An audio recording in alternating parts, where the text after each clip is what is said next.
Hello, everybody. Welcome in to night one, round one of the NFL draft. It's here. It snuck up on me. It snuck up on a lot of people, it feels like, but the draft is here. Welcome, everybody, to the festivities, to this watch party for round one. How are we doing tonight, people? How are we doing? I guess I should probably pin a quick comment in chat because I don't want picks to be spoiled. But how are we doing, everyone? How are we doing? It has been a minute since we had a stream, since Wildcard Weekend. Long time ago. It's been a couple of months. Since we've been live, but we are back here tonight and tomorrow for a little draft watch party. The draft is set to begin in just a couple moments, where the Raiders will no doubt select Fernando Mendoza first overall, and then we could get to the fun. There's been a lot of crazy rumors flying around the last couple, 48, 72 hours. Talk about the Cardinals drafting a running back, drafting Jeremiah Love third overall. All this talk about the Lions taking Caden Proctor that I don't believe at all. But we are almost there, people. So the draft is about 6 minutes away from starting for me. I'm probably, for you guys watching this, I'm probably a good 45 to 60 seconds behind everyone. So just as kind of like the sweeping, please don't, no spoilers for any of the picks. I'm not going to be looking at Twitter too much just because of that. We're going to get raw live reactions to everything. Tonight is what we're doing, but we will see what happens tonight.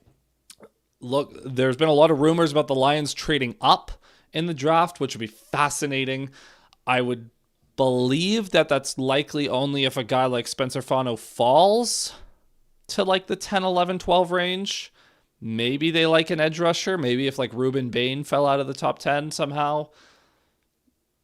Maybe they want a guy like Caleb Downs excites them. If Kirby Joseph's knee isn't doing so well, maybe they want to take a swing on a safety.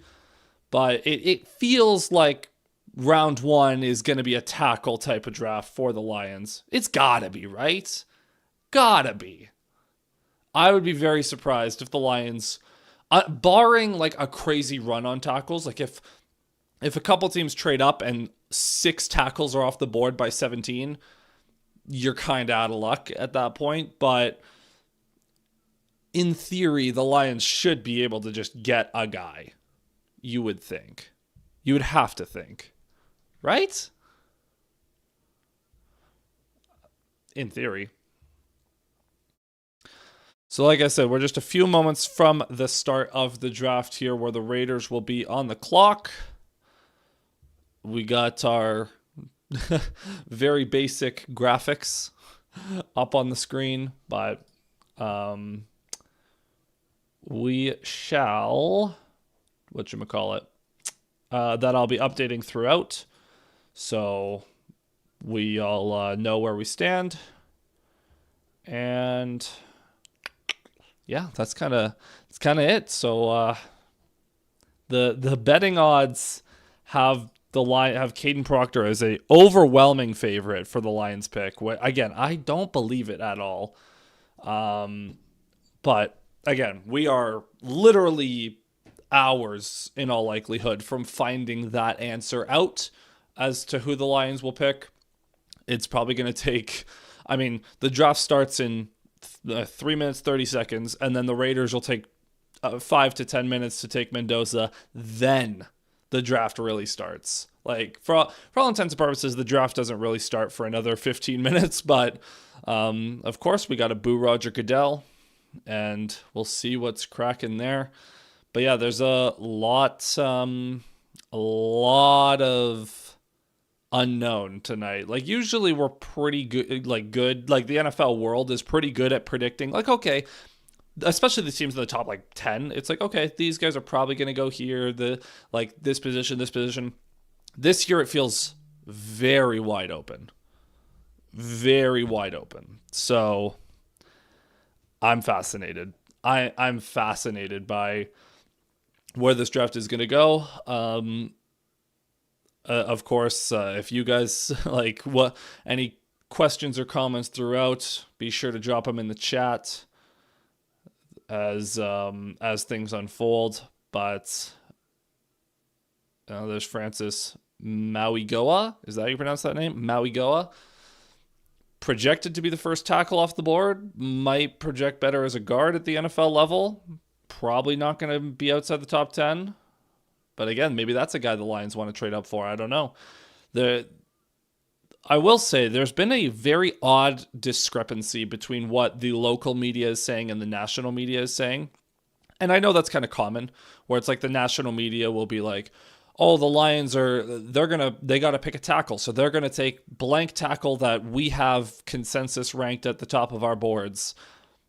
Well, I don't think the Lions are going to do it. I don't think they're going to take Caden Proctor. Like, if I had to sit here predicting at 90 seconds before the draft starts, I think the Lions are going to take Blake Miller. If I think I know the Lions if I know the Lions as well as I think I do, I think it's going to be Blake Miller as the pick at 17. If they trade up for someone else, so be it.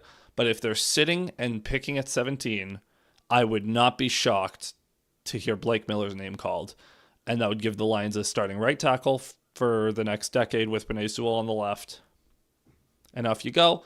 Maybe they don't go tackle. Maybe a guy like Keldrick Falk or Akeem Mesidor catches their eye. I doubt it'll be Mesidor because he's more of a speed rusher, but maybe a guy like Keldrick Falk catches their eye. Again, maybe some of these safeties, or Jermod McCoy's been another name that's been talked about at 17 for the Lions. Maybe what's going to be interesting is because a lot of teams know that the Lions need a tackle. Who's going to jump the Lions? Who's going to trade up to 15 or 16 to get in front of the Lions to try to snag a tackle is a interesting question. But I should also mention Monroe Freeling's name. Like if I was sitting here, like I think the top 3 tackles that are semi-likely, somewhat likely for the Lions, if he falls to like the 10, 11, 12 range, I could see the Lions going up to get Spencer Fano. At 17, I think it'd be either Monroe Freeling or Blake Miller. I don't think they would take Caden Proctor. And I don't think they would take Lomo. And I think Mauigoa is going to go in the top 10. So, but there are 6 tackles that are first round pick worthy that I'm sure, like if the Lions get a tackle, you might have some differences of opinion over which tackle the Lions should take. But at the end of the day, if they get a tackle, I think everyone will be mostly happy because that's that's what you do on day one is you take a tackle because that's where NFL tackles go. It's the one position in the NFL, I guess quarterback and tackle are the 2 positions where outside of day one, real hard to get a good one. Real hard to get a good one. There's Jeremiah Love sitting in the back. He's obviously going to have his name called relatively early. Cardinals maybe, Titans maybe, Giants maybe. There's David Bailey, same thing. He's also expecting to hear his name early. I'd be surprised if Bailey made it outside the top like 6. There's Arvell Reese. I did put some money on him going to the Jets number 2, so hopefully that transpires. Hopefully that comes to pass. Fernando Mendoza, who obviously is about to be named the first overall pick by the Raiders. Very likely the only, well, we'll see what happens with Ty Simpson. Actually, there's a question for you guys. Do you think Ty Simpson's going to go in the first round? Do you think that's going to happen? We shall see. As we are set to get things underway momentarily, I'm sure the commissioner is about to take the stage. Nope. Well, yes, he is. He's going to take the stage with a couple of Steelers. And we are kicking things off, folks. Here comes the commissioner. Pittsburgh is loud. Pittsburgh's another team that could jump up and snipe the Lions there.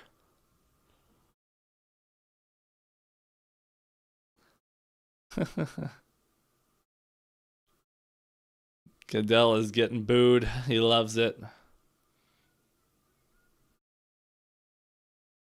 Wow, over 300,000 people in attendance in Pittsburgh. That shot is crazy. Huge crowd. So Goodell's going through his opening remarks.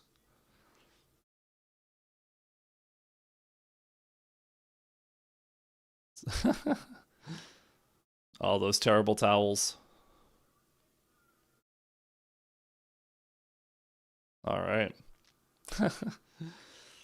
So, yeah, Goodell's just going through his opening remarks right now. I guess the idea is if you guys are watching that you'd also be watching the draft, so you would know this.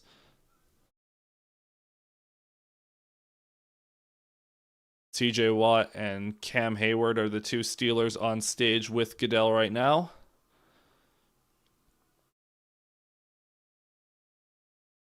Oh, that guy has a wicked Steelers Cowboys hat. Or like, not cowboy. Whoa. Steelers cowboy hat. Like a black and yellow cowboy hat. Not a.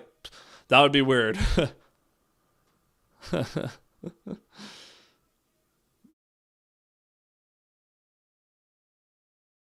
Is that Terry? That's a weird Bradshaw jersey in the crowd.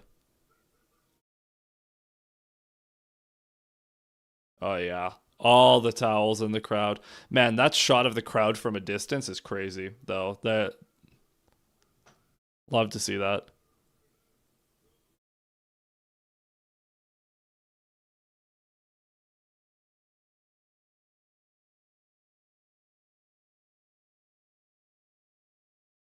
So they're bringing out Mel Blunt. Another cowboy hat. That boy styling out there. Okay, Mel.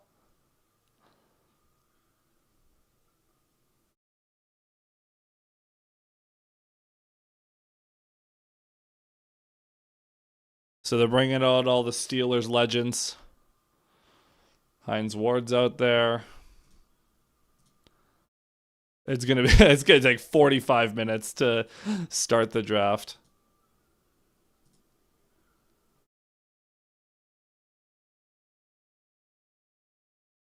You see, I had hope that Goodell would just be like, and the NFL draft is underway. But nope. We got to take 45 years to to start the draft. See, it would have made more sense to say, hey, oh, there's Big Ben. I feel like it would have made more sense for Goodell to be like, the Las Vegas Raiders are on the clock. And then they could do all this stuff. But no, this is a nice moment.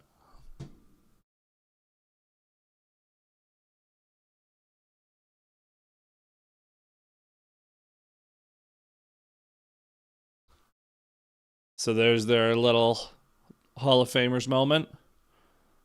I assume now Goodell is going to kick things off.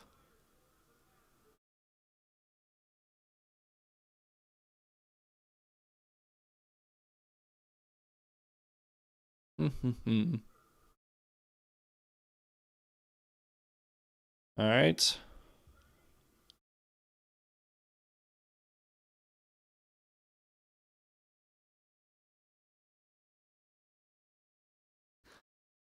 All right, the draft is officially open. The Las Vegas Raiders are on the clock. They got 8 minutes. I imagine it won't take that long for them to submit their pick. But you know the NFL milk the.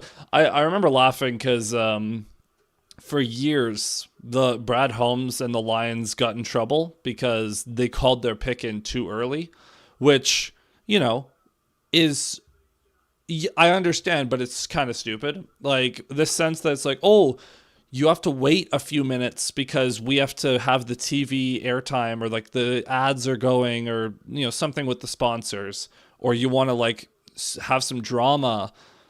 But also there's nothing stopping the broadcasts from just being like, hey, the Raiders called their pick in 20 seconds into their time on the clock, but we're going to just wait. Like, why not just do that? Why are you yelling at the teams for calling in their pick too early? I don't know. It's a very bizarre thing. But there's the Mendoza household. Interesting that Mendoza didn't. Oh, the story of like why he didn't go to the draft. I think it was something to do with his mother. But that'll be a great moment for that family.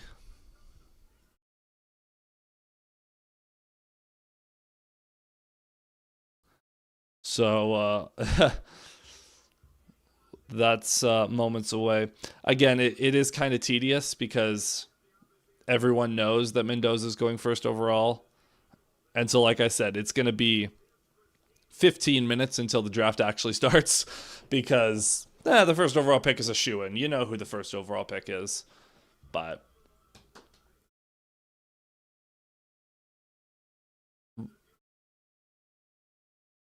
this is what is this graphic? Cam Newton, Jameis Winston, Joe Burrow, Fernando Mendoza.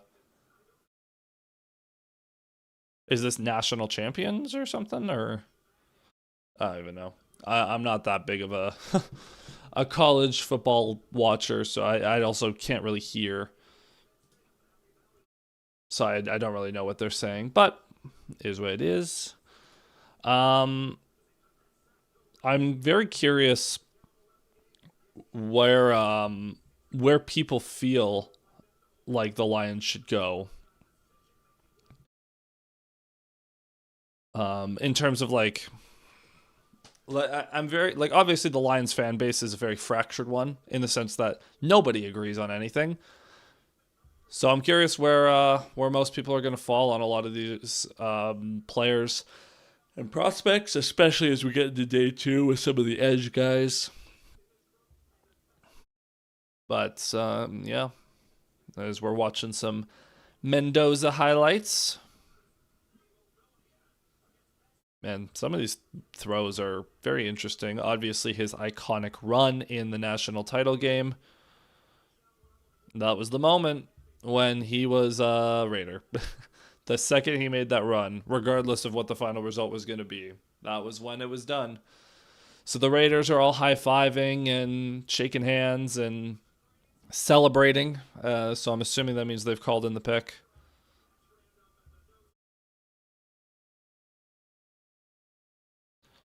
So the Raiders, who knows how good the Raiders are going to be in this year, but they the Geno Smith experiment netted them a number one pick. So I guess mission accomplished. I suppose mission accomplished.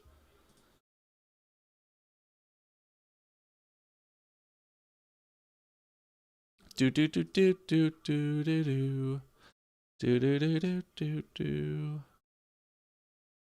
Whoops.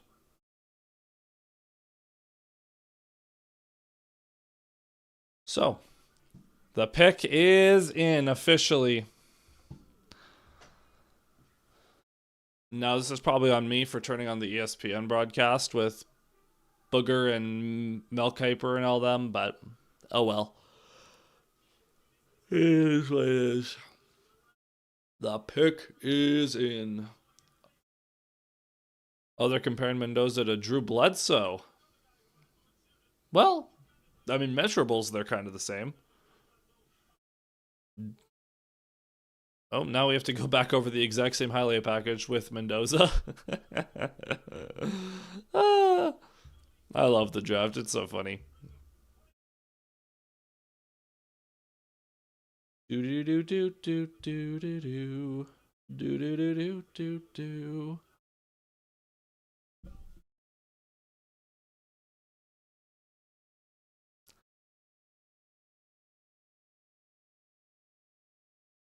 So, again, this is my problem with the draft: is it takes so long to get through such simple things. Just hurry up.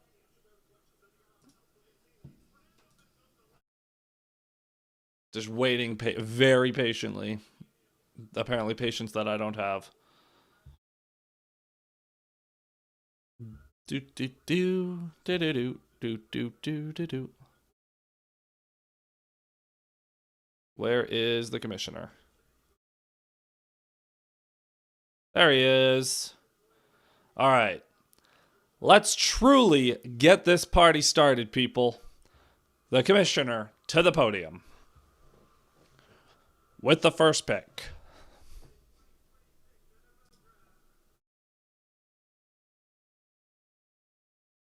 And Fernando Mendoza is the first overall pick.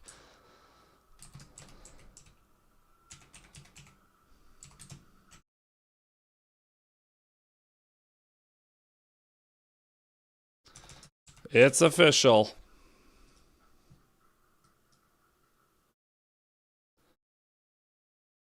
It is done. Fernando Mendoza, you, sir, are a Las Vegas Raider. Good luck, is all I can say. Good luck. Actually, this is a funny thing. So with the whatchamacallit, like, because obviously the Raiders knew they were taking Mendoza. Mendoza knew he was a Raider. So in the shot of him with his family, obviously they can't have any team like paraphernalia or team iconography, whatever, before he's drafted. How many Raiders hats were sitting just out of frame? And do you think they prepared anything else? Like, do you think there was any part, do you think the Mendozas had any Jets gear ready just in case? Or Cardinals gear ready just in case? Like, do you think if it wasn't the Raiders, do you think, like, could you imagine if it was like, oh, he's going to the Raiders, and then they picked like Arvel Reese or something first overall, and then the Jets and Cardinals are completely thrown for a loop because they're like, oh my lord, what do we do? And then, but like the Mendozas, do you think they would like scramble to try to get some Cardinals or Jets gear, or like what do you think would happen? And this reporter that's waiting here to interview Mendoza for ESPN that had to fly down to Florida for this. Like, could you imagine if it was like, oh, he's actually not the first overall pick, and now you just kind of have to awkwardly sit at his house waiting for something like that? I don't know. I feel like there's such potential for some major trolling to happen if that, like, could you imagine if, like, a couple of years ago when the Jaguars had the first overall pick, like, obviously Hutchinson was at the draft like Sean Walker, but like, could you imagine if it was like, oh, last minute, like, just kidding, and they had all their plans were thrown for a loop, like, I don't know, or like the Trevor Lawrence year, things like that, or the Joe Burrow year. I'm a chaos king. Like, I'm just thinking of how chaotic it could be. Anyways, the New York Jets are on the clock. They've got about 3 minutes to put their pick in, and it seems like this is between two people. Arvel Reese or David Bailey, maybe Ruben Bain. It seems like it's between two people. Now, I'm really, really hoping that it's Arvel Reese. I have a mock draft like that I do against, like, me and my buddy, we do like head-to-head mock drafts every year. And our top five, we had the same 5 names, but the only discrepancy was he had Bailey going to, I had Reese going to. So I'm really hoping that Arvel Reese goes second overall for bragging rights purposes. But but that's an aside. As the Jets, we eagerly await. This is the start of the real draft, though, as this is the first question, right? Like, who are they going to take? Do.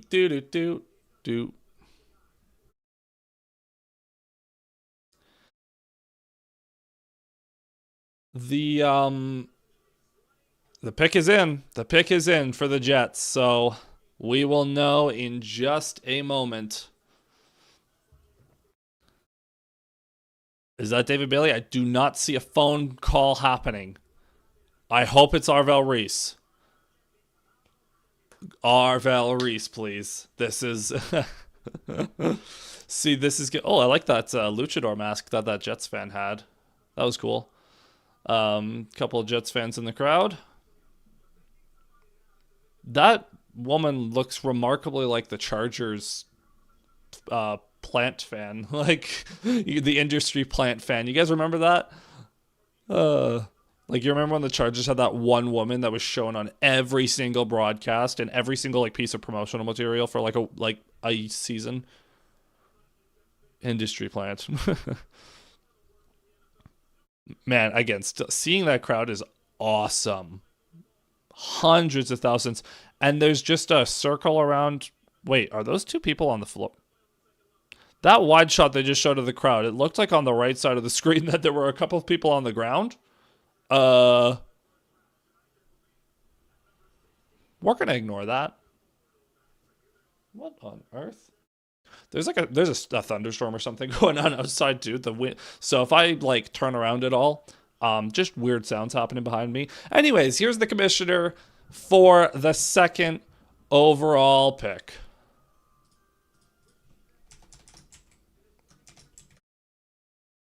Come on, the Jets select. No, it's Bailey. Dang it. David Bailey. I got the no.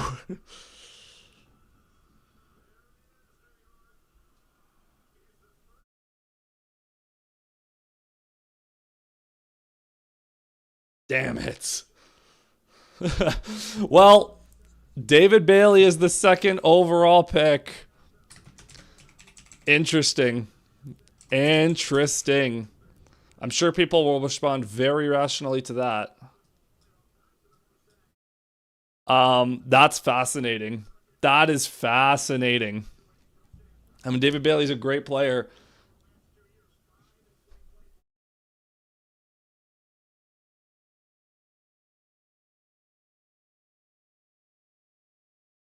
This my buddy and I were talking about this where it's like, okay, the Jets, they could select Reese, they could select whoever they select, you know it's going to be the wrong pick. Cuz the Jets. I'm so sorry, David Bailey. But no, that's exciting. David Bailey wrecking ball off the edge. Will and he'll be a great player there. It is kind of unfortunate for the Jets at this point, like the idea of Bailey next to Quinnen Williams would have been really fun, but oh well. They have the 16th overall pick to compensate. But David Bailey, 6'3" and 5/8 inches tall, 250 pounds, just electric. Off the edge. That camera transition was weird on that highlight. But yeah.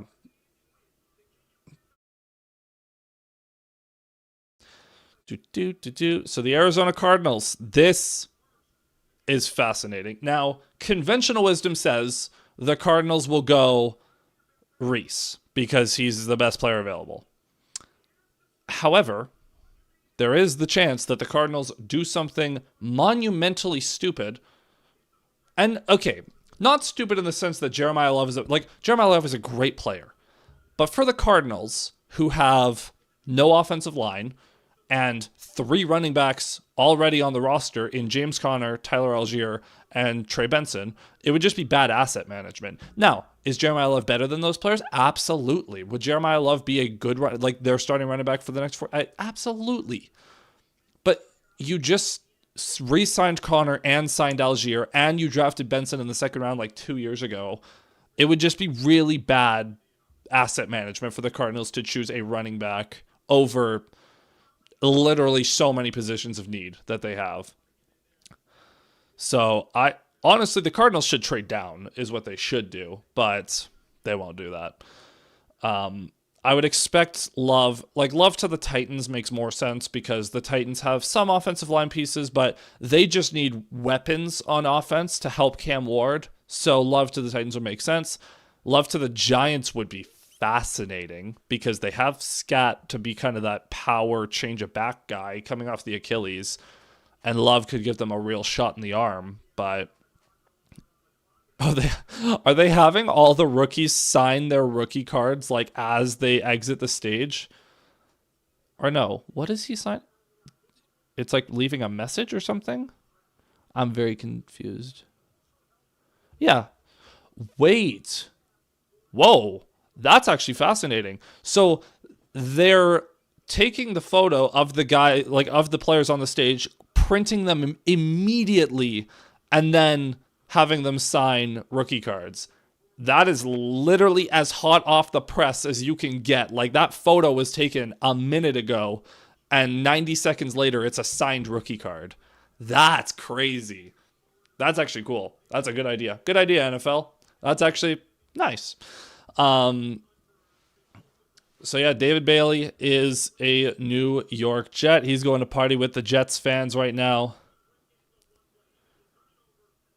He's figuring out how to take a selfie with the stick there. This poor ESPN camera operator's trying to get David Bailey's face while they're taking that selfie, and the guy with the Hulk fist got in the way. All right, the Arizona Cardinals pick is in. It's gotta be Arvel Reese, right? You would think. Gotta be Arvel Reese.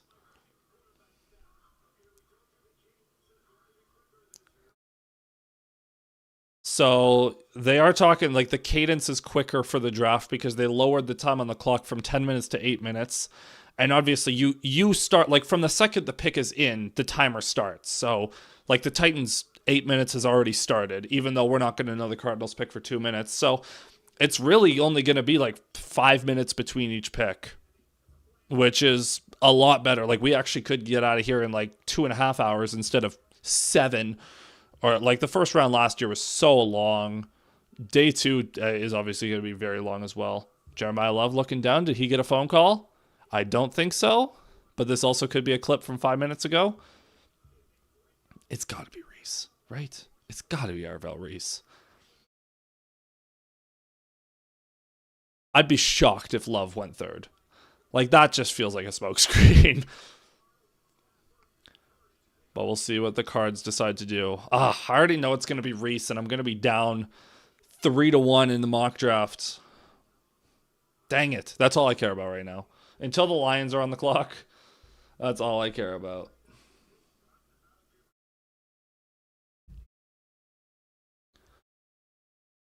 All right. Roger Goodell out to the podium.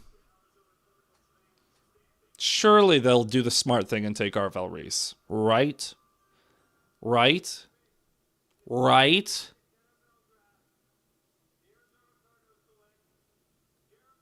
Oh! The Cardinals take Jeremiah Love. Wow. Wow. Wow. That's crazy. That's crazy.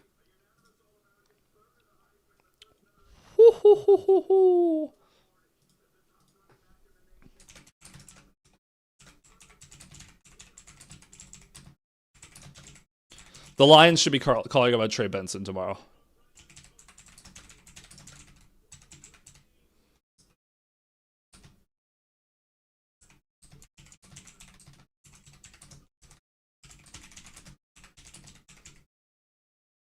That should be like Trey Benson should be the third pick or the Lions RB3 this year. That's crazy, bro. That's crazy.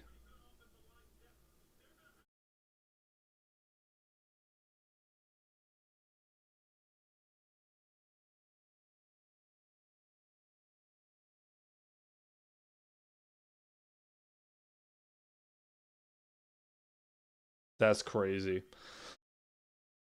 That's insane. I can't believe the Cardinals did that. Again, it's nothing against Jeremiah Love. He's a fantastic prospect. He honestly, like the pro comp for him was Jahmyr Gibbs. You have so many needs and you have so many running backs. Like Trey Benson should be a Lion tomorrow.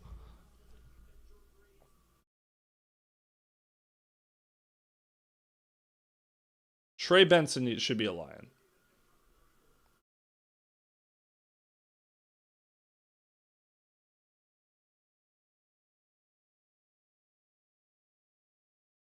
Surely the Titans have to take Reese now, right?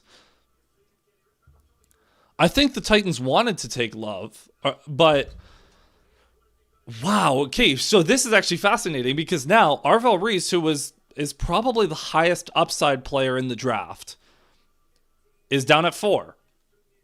The Titans need offensive weapons. Is Arvell Reese going to be a Giant? No, they don't need him either because they have Burns and Carter. Is he going to be a Brown? Is someone going to trade up for him? Like, okay, if the Titans don't take Reese here, the Giants are going to have a gold mine of opportunity to trade down. Gold mine of opportunity. Everyone is a consensus, right pick, right, like great player, wrong team. Everyone agrees that the Cardinals are dumb for this. This is hilarious. This is the funniest thing. So the Titans are under 3 minutes to go. Could the Titans trade down? Could someone like the Commanders trade up for an edge? The pick is in. All right, pick is in. For the Titans. Wow.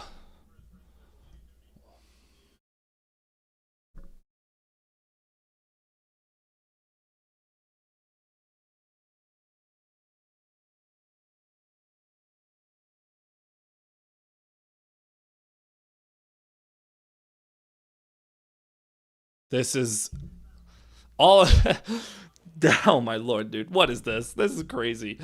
This is why we love the NFL draft, because it's just chaos. It is perpetual chaos.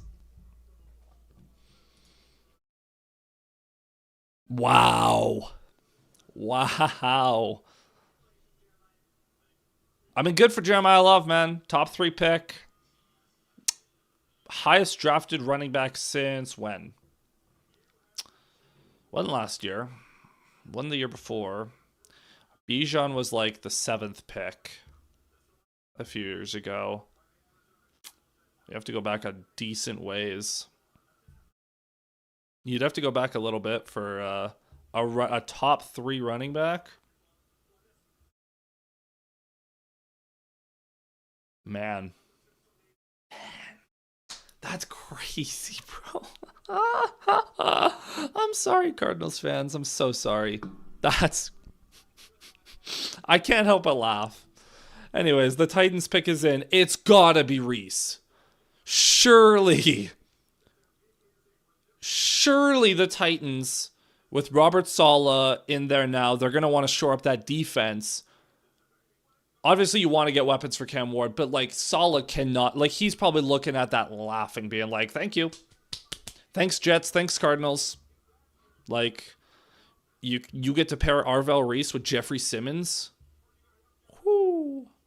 That's actually a nasty combo. That's a nasty combo. Love that for the Titans if that's the direction they decide to go. If they don't, then I'm confused. If they go...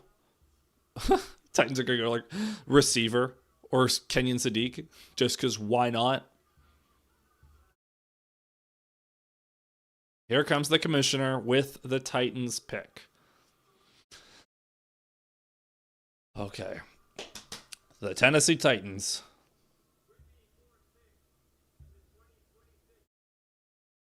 Here we go.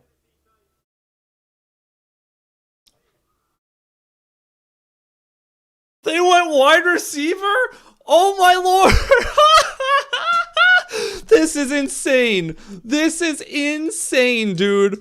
What is happening? How is Arvell Reese outside the top 4? Carnell Tate is your first wide receiver off the board. Wow.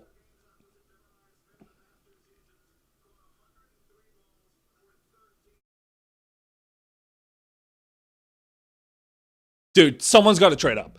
Someone has to trade up.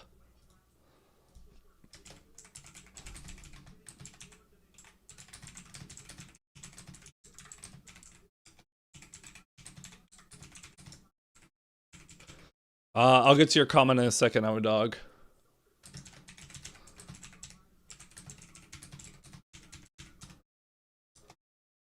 Wow. Wow. Okay. I'm a dog. To be fair, the Cardinals are only one O-line, QB, 3 receivers, a tight end, a defense, and a coaching staff away from being a contender. Oh, that is true. You know what? When you put it that way, great pick for the Seattle Seahawks, Los Angeles Rams, and San Francisco 49ers. Wow. Okay. Okay. For the Titans, I get it. You need a wide receiver. You need to give Cam. I'm betting Jeremiah Love was the pick. And they were like, okay, we're just going to take a wide receiver. This is fascinating because the Giants have Abdul Carter and Brian Burns, who, I mean, Abdul Carter was a top 3 pick. Brian Burns had a fantastic season last year. They do not need an edge. But Arvell Reese is the best player on the board. So, this is why I thought someone should trade down. Surely someone... Arvell Reese is about to be a Brown. But this actually is great. This is fantastic for the Lions because the Browns are a prime tackle, like candidate to take a tackle 6th overall. So if the Giants take like a Sonny Styles or someone else, like maybe they take receiver, maybe whatever, Caleb Downs, Sonny Styles, someone of that nature, and the Browns then take Reese, that's another team that like tackles off the board. We want tackles to slide. So this is actually potentially fantastic because if we can get, the goal is for Spencer Fano to fall. Like Spencer Fano is arguably the best tackle in this class. And if you're a Lions fan, that's who you want. So this is great. But if you're the Giants, what do you actually do? Because if Arvell Reese is the best player available, I would try to trade down, but I don't think they did. They got that pick in quick. So are you taking an edge and saying, we'll figure it out? Or are you taking Sonny Styles and the Browns get gifted arguably the best player in the class at 6th overall? This is crazy.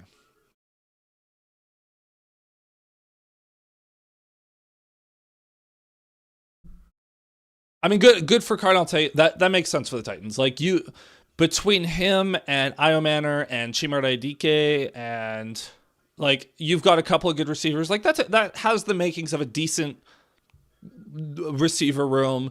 You've got a Conquo who's a good receiving tight end. Tajay Spears is a good receiving running back. Like, in theory, you have the makings of a decent... You could also draft a running back later as well. You could draft another receiver. Like, you could draft a tight end later. Like, the Titans are setting Cam Ward up to be successful this season. What's going to be... This is just... I don't even know what to think of this, though. So, for those of you who are just joining us, the Raiders took Mendoza 1st overall. David Bailey was the first edge off the board. Jeremiah Love goes to the Cardinals 3rd overall. And Carnell Tate goes off the board 4th to the Titans. This is the most fascinating, scenario. I don't think a lot of people would have had a scenario where Arvell Reese falls out of the top 5. And we're staring that reality in the face. Whoever takes him at this point, A+. If he goes to the Browns at 6, the Browns have won the first round already. And then, okay, let's think about this. Because again, I have to think about this through a Lions lens. I was bracing for Mauigoa and Fano to be off the board, and then maybe another tackle, and then we'll see who the Lions take as the 3rd or 4th tackle off the board. And then I think 6 tackles are going to go... Well, I thought 6 tackles were going to go in the first round. But if the Browns don't take one, suddenly this gets much, much, much, much more interesting. Oh boy. So we're on a commercial break right now. Waiting on the other side is who the Giants are going to take.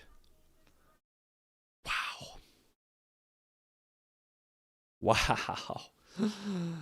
I actually can't believe it. I'm not going to lie. I straight up can't believe how the first 4 picks unfolded.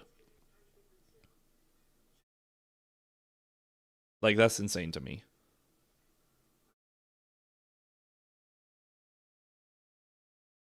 Do do do do do do do do do do do do do do. So how are we doing tonight? How are we feeling so far, folks? How are we feeling so far?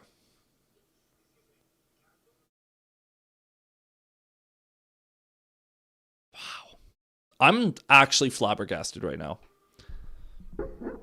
Actually in shock. So I'm pretty sure was it no, it was Jordan Tyson that the Giants loved. So there's a scenario here where the Giants go receiver with Tyson, and suddenly, aside from David Bailey, all the best defensive players are still on the board.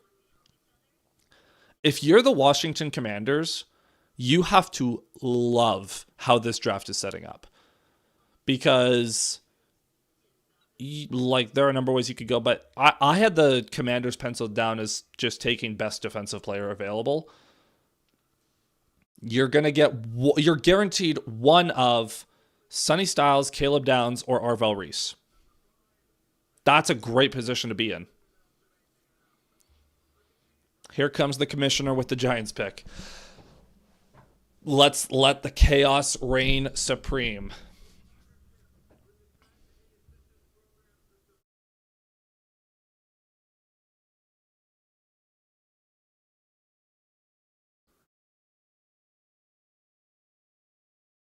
Oh, okay.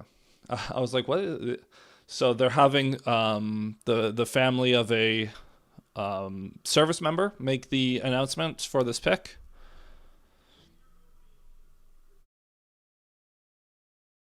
The TAPS program, Tragedy Assistance Program for Survivors. It's the NFL. You have to commend the work that they do with various organizations.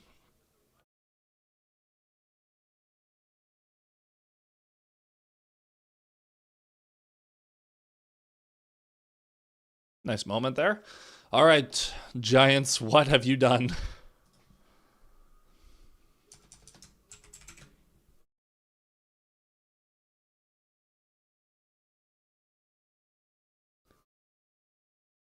Wow, okay. So the Giants take Reese, which is interesting because what do you do with three edge defenders? This is crazy.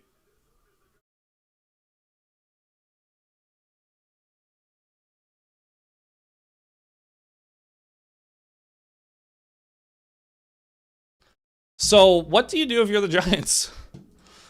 What do you do?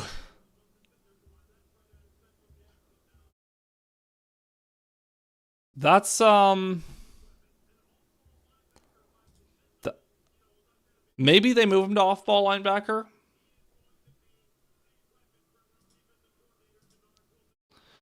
But we'll see. Do do do do. So the Cleveland Browns are on the clock now. Just not a tackle, please. Please don't take a tackle. Please do not take a tackle.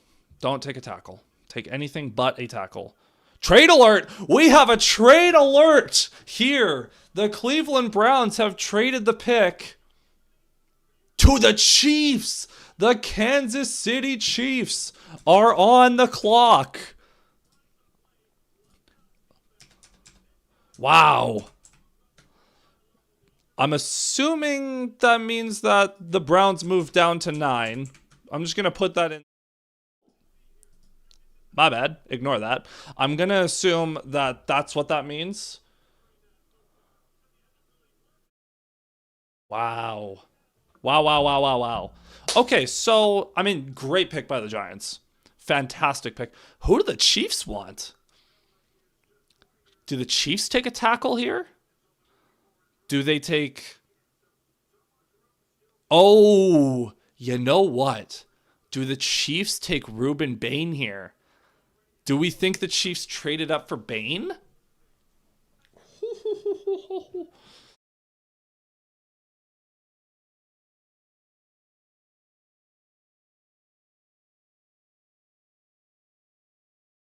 Do we think the Giants are going to make Arvell Reese an off-ball linebacker?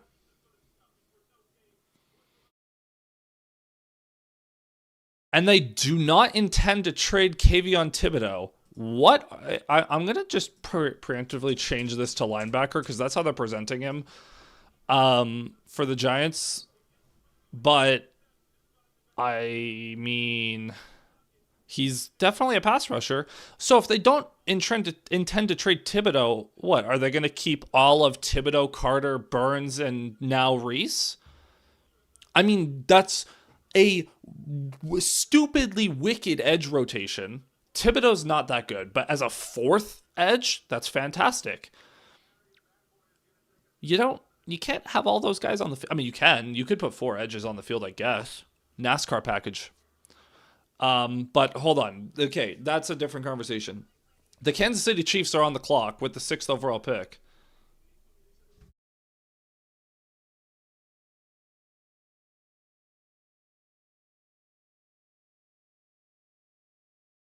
So if the Chiefs, do the Chiefs take Ruben Bain?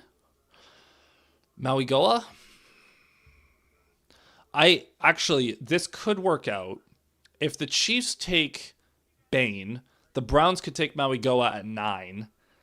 And then hopefully Washington goes with a defender. Hopefully New Orleans goes with a different receiver, I guess. I want Fano for the Lions. I kind of want, like, Fano, I think is arguably the best tackle in this class. I want Fano for the Lions. Blake Miller's the backup, but okay. So the Chiefs give up the 9th overall pick, a 3rd round pick, and a 5th round pick to move up 3 spots. So they want someone. That's crazy. I don't think the Chiefs would take Sonny Styles. I think they might take. I think it's either Bain, maybe Downs. I don't. But I think it's either Bain or Maui Goa. Because they could use a tackle, right? It's like just to beef up the O line a little bit more. He could also play guard. He could play either guard or tackle. Here comes Roger Goodell to make the announcement. Okay. Whew, this is crazy. With the 6th pick,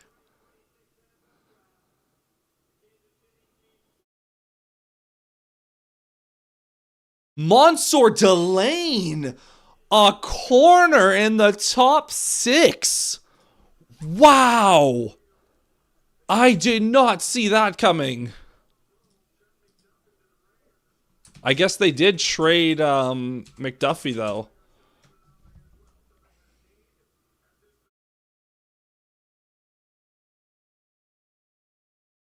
Dude, this is okay. So, congrats, Washington. Which defender do you want? Do you want Ruben Bain? Do you want Sonny Styles? The pick is already in. Do you want Ruben Bain? Do you want Sonny Styles? Do you want Caleb Downs? Wow.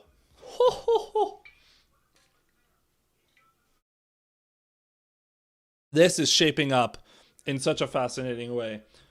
This is a crazy draft so far. Wow. So,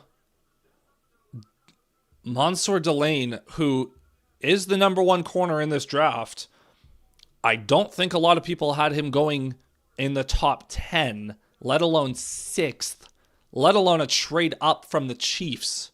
But they must believe a ton in this kid. And you get rid of McDuffie, you do need a corner to reinforce that defense a little bit because the Chiefs have been a great defense the last number of years. If you're Delane, you have to be feeling fantastic. Not only do you go 6th overall, you go 6th overall to a team that many expect to be right back in title contention. Like, if Mahomes is healthy, that's a playoff team. So, Mel Kiper's like, that's a reach. That's, man. So now Washington, let's get a different defender off the board. I want them to go either Styles or Downs. I want to entice the Browns to take an edge. If we can get all of the tackles out of the top 10, then we're feeling good. We're feeling good if that happens.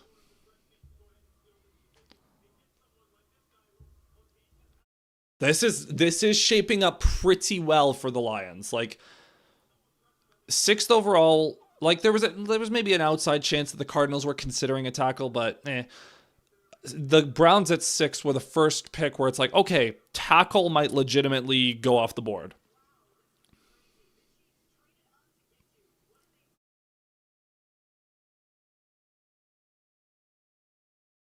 So here's the interview with Delane.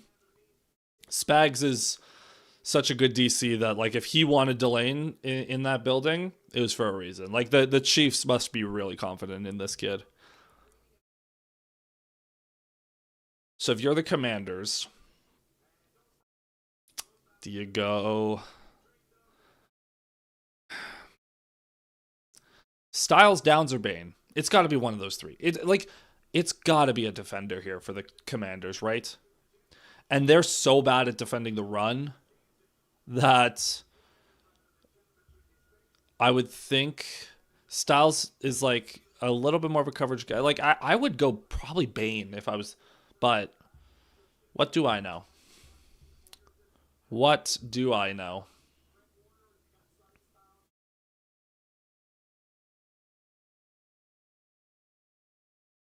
Kuiper wants the Commanders to take Styles. Could certainly see it.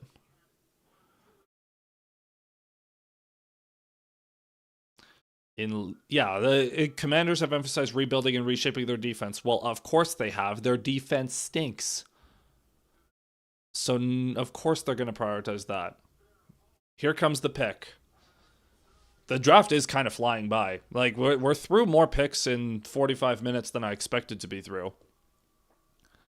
We're about to be through 7.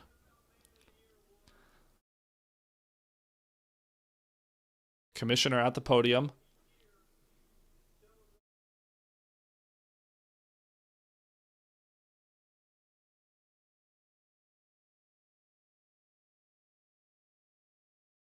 Lynn Swan and Jerome Bettis are on stage representing the Walter Payton Man of the Year award.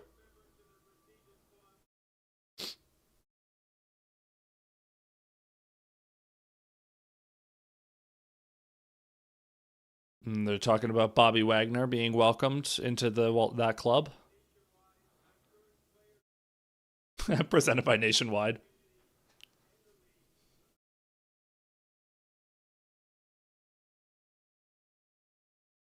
All right, 7th pick. The Commanders select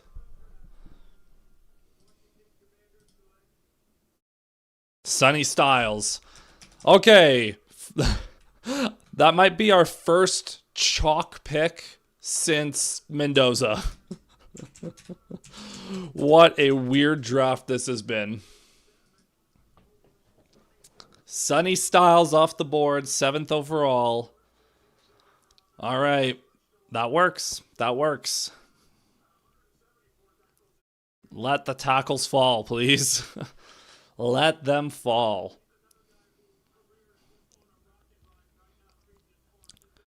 So Sonny Styles, that makes sense. I mean, you take the best defender off the board. They viewed Styles as the best defender. Sure. Makes sense. Now, an off-ball linebacker in the top 7 is not common. And Styles is going to have to be really good to live up to that draft stock. However, he certainly has the athletic talent to do so. Like, he is as quick as a whip. And in theory, too, when they're going up against Jalen Hurts or even Dak or just some of the more athletic QBs in the league, you could put Styles as a spy and just say, hey, chase that guy down. But definitely more of a coverage guy as well, which will help them because they, flashing back to that Lions game this past season, holy, were the Commanders bad at covering over the middle. Well, what weren't the Commanders bad at on defense? They had a horrible defense. Even when they made the NFC Championship game 2 years ago, they were not good defensively. They couldn't stop the run. But Jaden Daniels was playing out of his mind, and they generated turnovers, especially in that Lions game, which I will never forget, unfortunately. So the Saints, their pick is in at 8. Where did the Saints go? This receiver? Did they take Tyson? I think the Giants want Tyson or Downs. But like I heard that the Saints were maybe interested in a receiver to pair with Olave. We'll see. We shall see. So, Sonny Styles, you, sir, are a Washington Commander. It's funny because Styles is only just getting on the stage and the Saints pick is in, and the commissioner hasn't left the stage yet.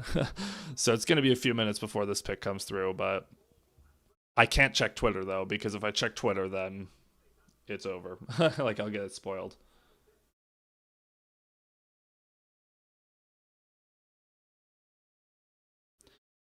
So, we'll be wary of that. Quick interview with Sonny Styles.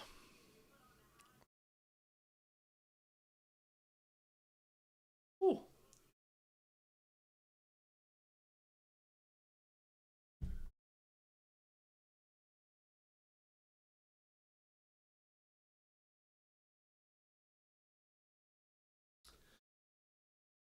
All right, quick. They're interviewing Sonny Styles quickly. How are we feeling about this draft so far? I mean, so far it's been crazy.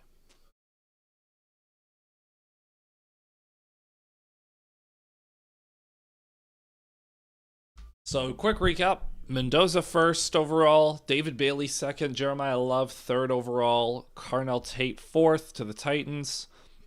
Fifth overall, the Giants took Arvell Reese. They stopped that mini slide for him. Sixth overall, the Kansas City Chiefs trade up for Mansour Delane. Seventh overall, the Commanders take Sonny Styles. And everyone's mock drafts are completely blown up by this point already. A lot got blown up by the Cardinals taking Jeremiah Love. As we go to a commercial break ahead of the Saints pick. But technically speaking, the Cleveland Browns are on the clock. So stay off Twitter if you don't want to get that spoiled, because I guarantee you the Browns pick will be spoiled before the Saints pick is announced.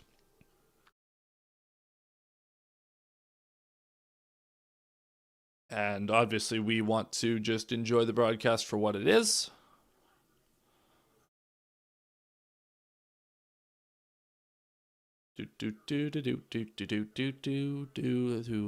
So far, though, so crazy. Absolute lunacy so far.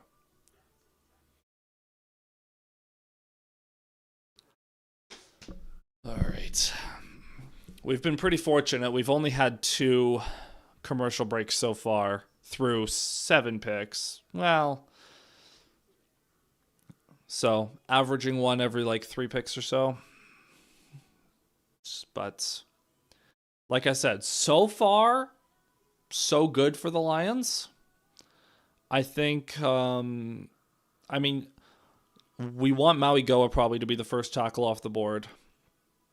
Because like I said, we want Fano to fall. Because if Fano falls into that 11, 12, 13 range, I could certainly see the Lions jumping up for him. Or if they like Blake Miller more, they can just stick and pick. It's going to be hilarious when the Lions...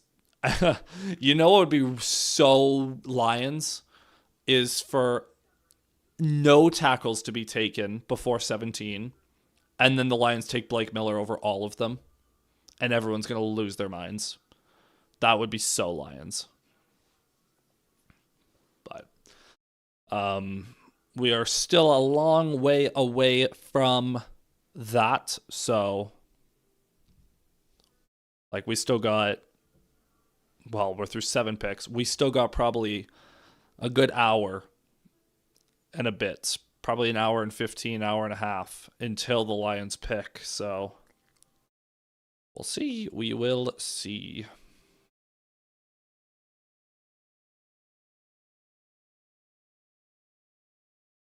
Ruben Bain still on the board. Caleb Downs still on the board. I would love for the Browns to take. I think my dream scenario here is the Saints take Downs, the Browns take Bain, the Giants take Jordan Tyson, and we get every single tackle outside the top 10. That would be my dream scenario. That'd be great. Okay, so let's get that in motion, Saints. Although the Giants or the Browns could ruin that by taking a tackle. Please let Fano fall. Please let Spencer Fano fall. Please let him fall. I'm starting to get attached. Even though I love Blake Miller, a Spencer Fano pick would send me into orbit, to be honest. So the Saints pick is in. Here comes the commissioner to make the announcement. With the 8th pick. Lemon? Tyson? Downs? Who's it going to be? What is happening here? Why are we singing Sweet Caroline instead of announcing the pick? Here we go. Oh. The Saints select Jordan Tyson. Wow. Okay, sorry, Giants. Jordan Tyson.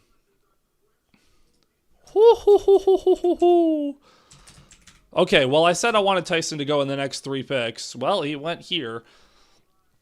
So the Saints do indeed go wide receiver to pair with Chris Olave. Oh, that'll be an interesting... That's a good pick. Tyson, you get a top 10 pick to be your wide receiver 2. That's a good pick. I like it. I do think they could have used some defense, but I like it. All right, Browns. Ruben Bain or Caleb Downs? The pick is in. Take one of them. I will say the Giants did take defense, but I could see the Giants taking Downs if he's there. And if the Giants get Arvell Reese and Caleb Downs, they've won the first round. Like, it's done and dusted. If the Browns don't take Ruben Bain here, he's going to be at 11. I said the Giants don't need an edge before they took Reese. They really do not need an edge now. So if the Browns do go either Downs or a tackle here, then Miami's going to be sitting pretty because Miami is so bad you just take whoever you can. So Miami's got to be like, hey, we're getting one of Downs or a tackle, or maybe you get Ruben Bain, keep him in the state of Miami, or in the state of Florida, sorry. Keep him in Miami.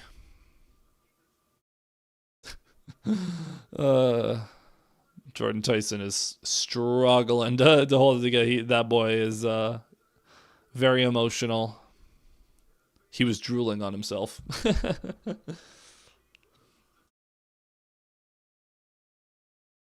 But that's awesome. You gotta love that for the kid. Got to love that.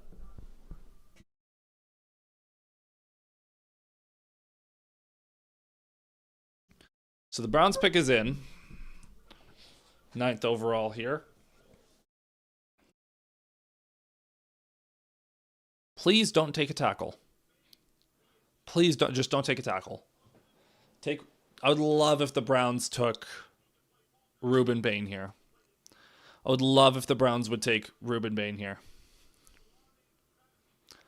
Although, if they're going to take a tackle, please take Maui Goa. But please take anything but a tackle. Anything but a tackle. We can get all the tackles outside the top 10, and then the Lions are going to be sitting pretty, because then a lot of people think that Maui Goa is the best tackle in the class. And if that happens, there have been rumors that the Lions are looking to trade up too. So maybe the Lions are going to be like, ooh, Spencer Fano's falling. This is what we wanted, though. This is what we wanted. As long as the Browns don't ruin that by taking him here. Please don't.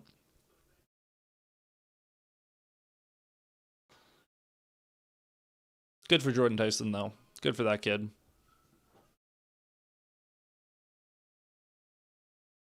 So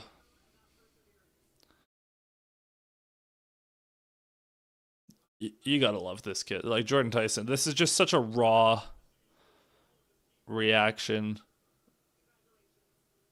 Dude, like how can you not be romantic about football?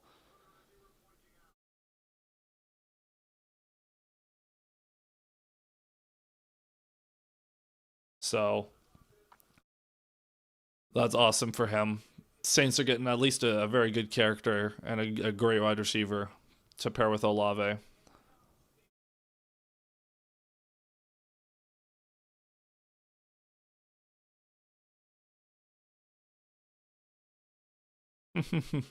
Steelers fans booing the Browns pick being in.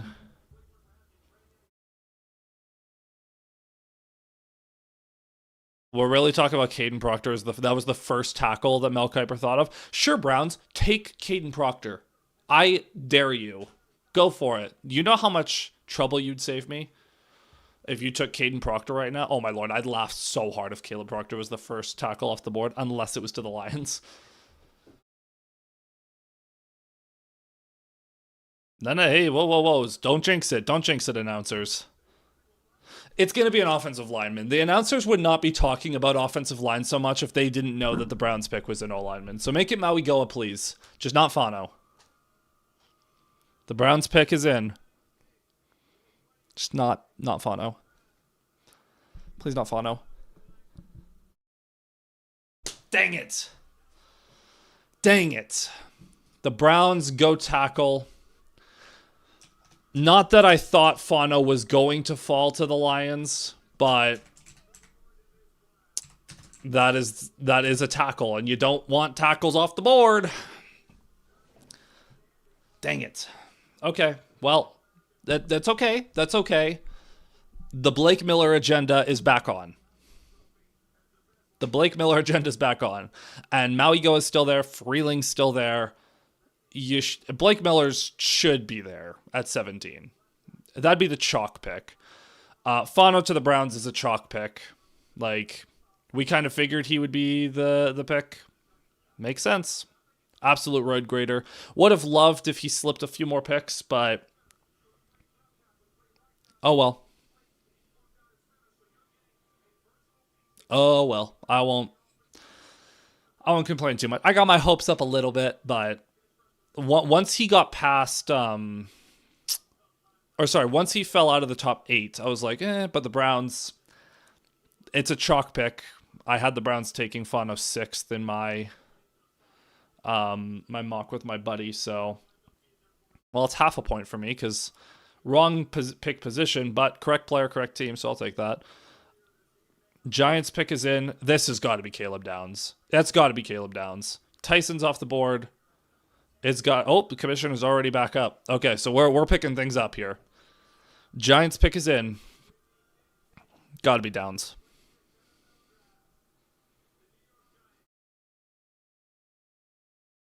I lied. Maui Goa goes off the board. Uh-oh. The taco run has started. Oh no. The taco run has started. This is not good. This is not good.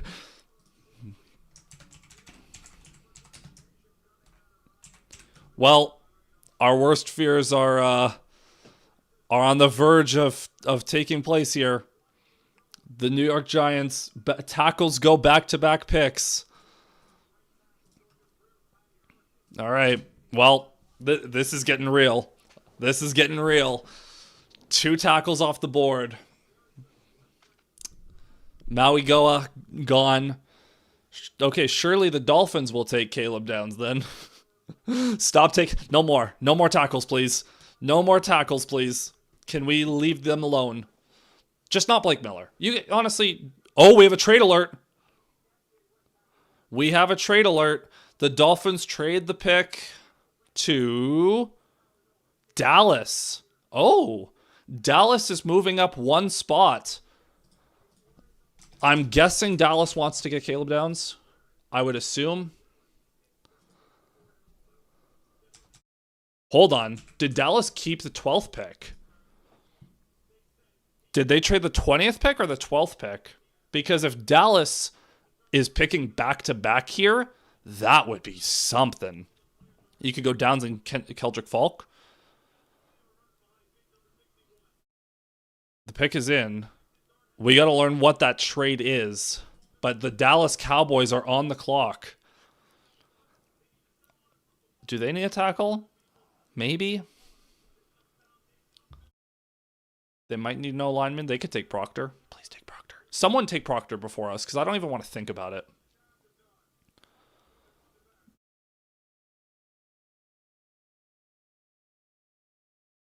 Yeah, Schefter talking about the Browns were going to take Fano at 6. Instead, they pick up a 3rd and 5th to get him at 9. Like, that's masterful work by the Browns there. Masterful work. Now, more offensive help expected for Browns at 24. Maybe they use the 3rd and the 5th to trade up to get someone. Okay, yeah, so the Cowboys did, in fact, trade the 12th pick to Miami. So I'm guessing they did not give up much to move up one spot. They probably just gave up like a 5th or something, or a 5th or a 4th to move up one spot to secure their guy, who I presume at this point might be Caleb Downs. Maui Noah? I'm not even going to pretend to know how to pronounce this name. Wearing the sunglasses in the draft interview goes hard. Dude, I really mess with the production quality. Thank you. I'm not even gonna pretend. What? Isai Torres? Is that how you pronounce that? Isai Torres? Thank you very much for saying that, and thank you for being here. Welcome in. So, Cowboys on the clock. Sorry if I mispronounced that name. Yes, sir? Perfect. Welcome in. Pleasure to have you here. Hope you're enjoying the draft so far, as the Dallas Cowboys have traded up to one spot from 12 to 11 for...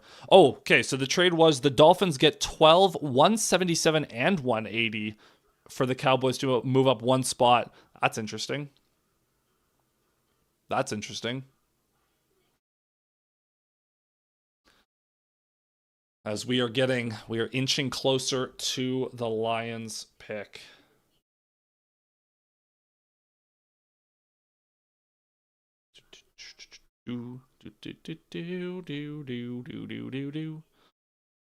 So again, I'm very wary of checking Twitter in general, because I don't want anything spoiled. And especially if the Lions do trade up, I don't want that to be spoiled. So...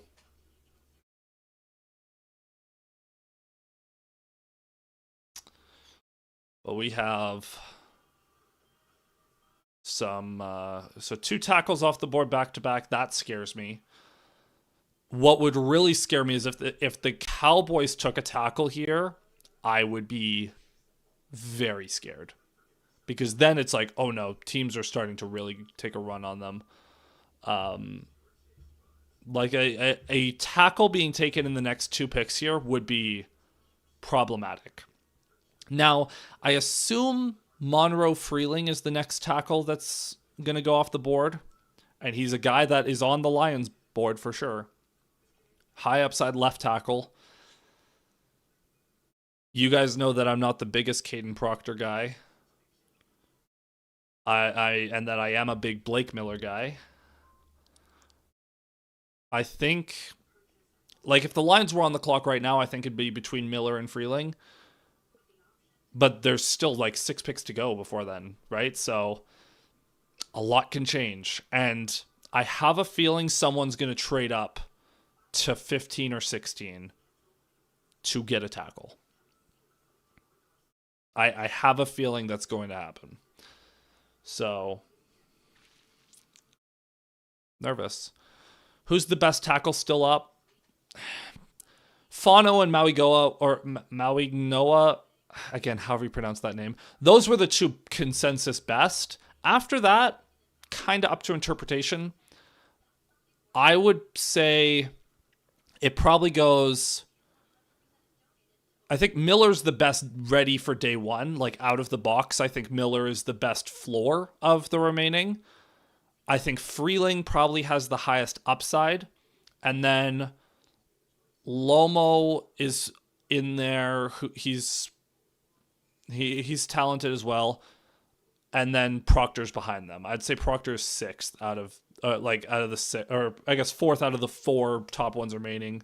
And then Hanakanor, or the Arizona tackle, is also a good developmental option, but he's probably more a late first round guy because he's probably not ready to start year one.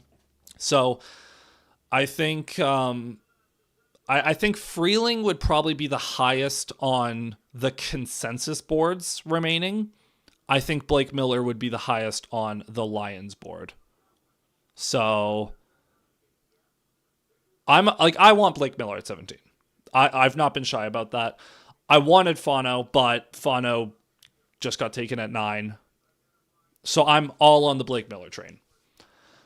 All aboard the Blake Miller train because he's got incredible athletic upside. He's ready to go day one. He has some pass protection stuff with anchoring against power to work on, but he is very good. With the 11th pick, the Cowboys select Caleb Downs. Figured as much. The Cowboys move up one spot to secure Downs.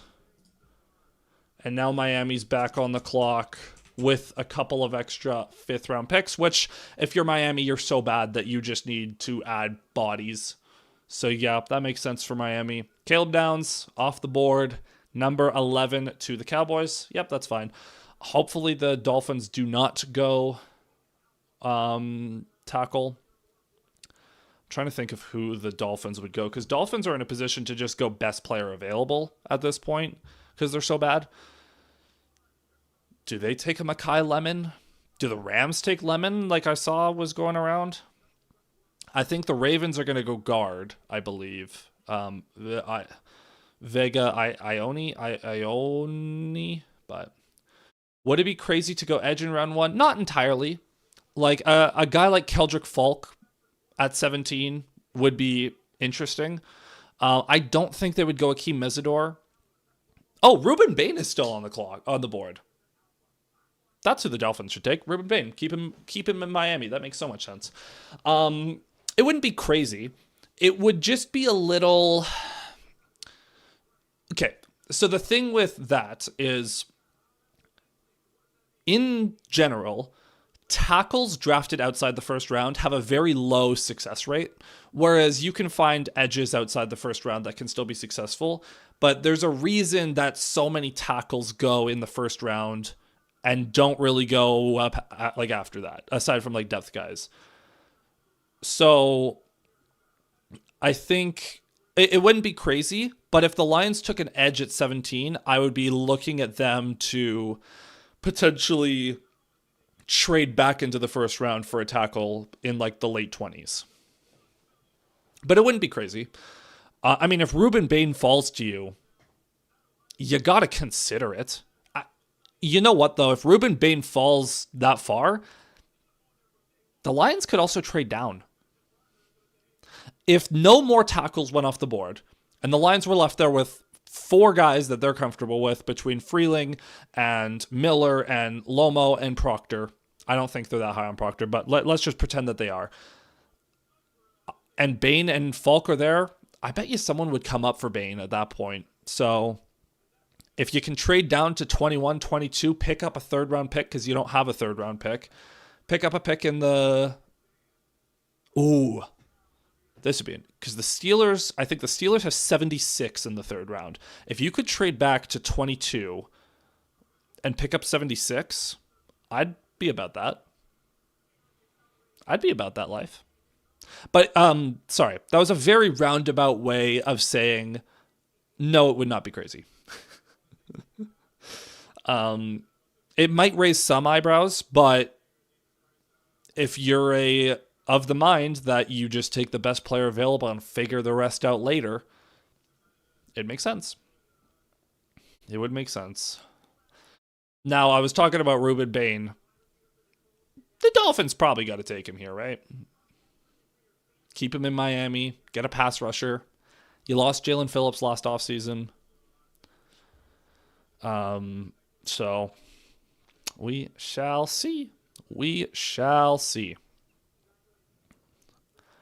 I could definitely see the Lions trading down, actually. The way the board is shaping up, unless a crazy run on tackles started. For as much as I do think they are very high on Blake Miller, if a few more tackles go, but what's up? We're a few picks away. We are indeed. Welcome in. How you doing?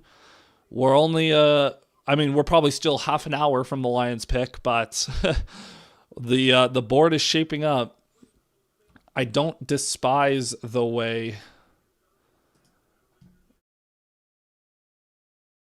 that this is going. I don't despise it. Pick number 12, the Miami Dolphins. With the 12th overall pick, just not a tackle. Anything but a tackle.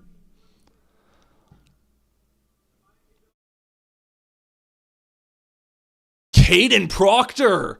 Wow. Okay, hey, no more Caden Proctor rumors, guys. We have successfully defeated the Caleb Proctor rumors. We did it, everyone. It was not easy, but we've defeated the Caden Proctor rumors. Congratulations, everyone. We survived the allegations. We survived the Caden Proctor allegations. That actually does make a ton of sense for the Dolphins, though, because Proctor can play guard, can play tackle.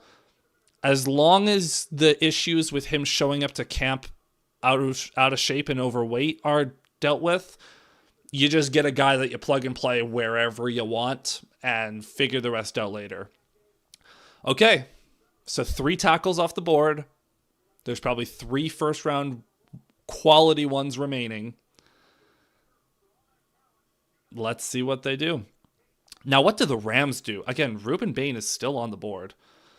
What's your reasoning against Proctor for Detroit? It's strictly the reports about him not being a self-starter, as in not being like when he's like during the offseason, like he would show up to Alabama camps out of shape and overweight, and just not necessarily being the most motivated guy on his own. Like when you get him in the building, you can kind of mold him, but when he's not with the team, you kind of have to worry about his habits in terms of like taking care of himself. And that just is not a Lions type of player. That's not a Dan Campbell player. And that's why, for the record, that's why I'm so high on Blake Miller, is because by all like the character standpoint, he's a Lion. Like he just is. So, and again, it's not that I was necessarily against Proctor. He just wasn't my first choice. And he wasn't like, I saw everyone and their mother mocking him to Detroit. And I was like, why? Like he's not gonna, he's probably their 6th choice out of 6 for these tackles, but it doesn't matter because he's the 3rd. Would you have preferred the guys so the Dolphins just took Proctor? That's what the conversation was. No, the guy that I wanted is my top choice was the guy the Browns took at 9th overall, Spencer Fano. I think he was the best tackle in the class, and so him going off the board, is what it is. It was a long shot for him to make it to a range where Detroit could trade up for him, but is what it is. But hey, it's your first draft. Welcome. I hope you're enjoying the show. And I hope the NFL draft, like people get rabid over this. So from what I recall during the season, like I believe you were a relatively new-ish fan, or like maybe like newish to being a hardcore fan. I hope over the next couple of years you are ready to get into the weeds of the draft talk, because I'm like, for the record, I'm a very casual college football watcher and very casual draft. In terms of my draft knowledge, like I know the first round guys. I'm streaming tomorrow for rounds 2 and 3. I'm going to know maybe 50% of those names. Like 50% of those guys I'm going to have never heard of. But is what it is. 313 Ghetto Billy, great commentary. Thank you, Billy, for being here. We got 5 of you in here. Be sure to hit like and subscribe, folks. And thank you for being here with me on this draft night, round 1. What do the Rams do? I should say, there's a couple of you in here. Please, if you guys are going to see the picks if you check Twitter before me. So please, just no spoilers in the chat. I want to try my best to get like raw reactions to what I see on the screen. So that is my one ask, is please no spoilers. But what do the Rams do? I've heard the rumors about Mekhi Lemon, that they like him. That does confuse me a little bit because they have Puka and they have Devontae Adams. So wide receiver would be a little weird. Ruben Bain still being on the board is crazy to me. The fact that he's made it to 13 now. I thought he was going to go in the top 10. I think they take Simpson. Oh, that'd be crazy. Gene. I know Stafford's getting up there. That would be the biggest shocker of the Chiefs trading up for a corner at 6. That was crazy. If the Rams took Simpson, the entire NFL world would lose their minds. I hope they do, just so we can see the reactions from people. That would be insane. Puka has issues though, so perhaps insurance? Okay. Puka has some interesting, how do I put this? Puka is an outspoken guy, and he says some things that a lot of people don't agree with. In terms of his capabilities as a football player, no one is questioning that. He just needs to stay off Twitter. Honestly, Puka just needs to stay off Twitter. Regardless of what you think of some of the things Puka has said, NFL players talking about some of those topics just generally don't go over very well. So Puka should just stay offline. And he would be fine. And the Rams would be perfectly fine. Although I think Lemon would be more of the vein of last season, the Bears took Luther Burden. And Luther Burden didn't really play a ton for them in that first season. He started to come on towards the end, but this year he's now going to have a chance at a more prominent role because DJ Moore's gone. I could see a scenario like that where it's maybe you take a Mekhi Lemon and he's not the most prominently featured guy in year 1. He's your wide receiver 3. He's only out there so many times per game. But then next year, if they get rid of Devontae Adams, suddenly he's your wide receiver 2. Although he kind of profiles similar to Puka in some ways in terms of the role he fits. So more of that Z, slot receiver, slot/Z receiver. But we'll see.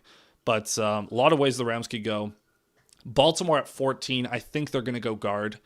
I think Vega Ione is that's such a Ravens type of player. Bucks, I think they could go Mesidor. They could go Ruben Bain. They could trade down. Ruben Bain might make it to Detroit, and that would be a fascinating conversation. Because if you don't take him at 17, the Vikings might take him at 18, and that would be scary. I don't want to confront that reality. Anyways, Rams pick is in.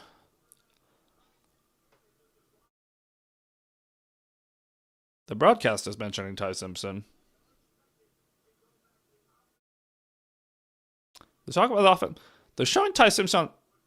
Schefter, what do you know? There's no way. There's no way the Rams are doing this, right? There's no way.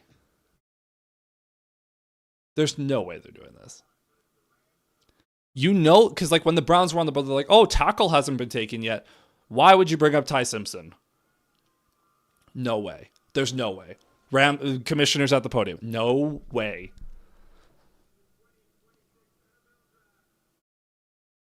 The Rams select.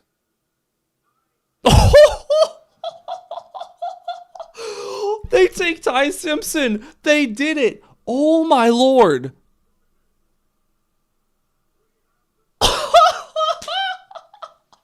What on earth?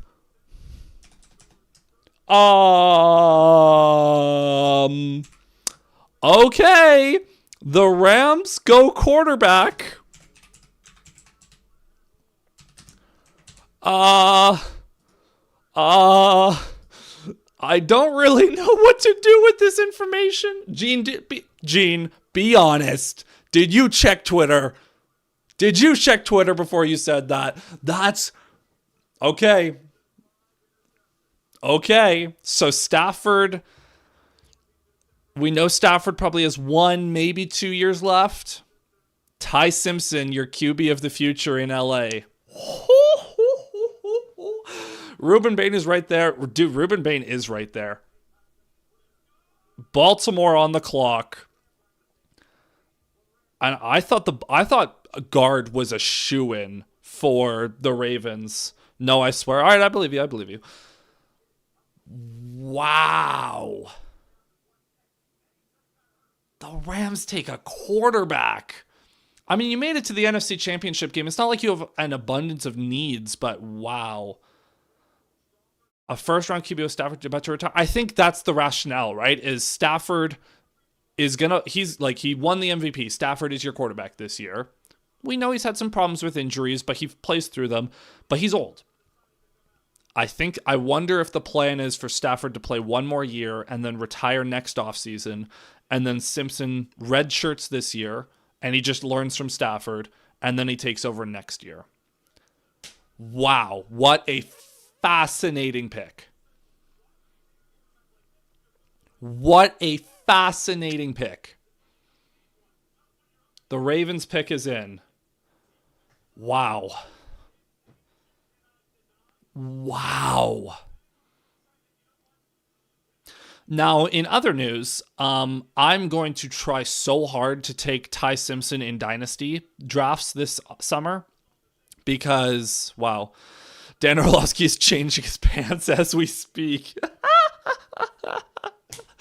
That's crazy, bro. That's crazy, yo.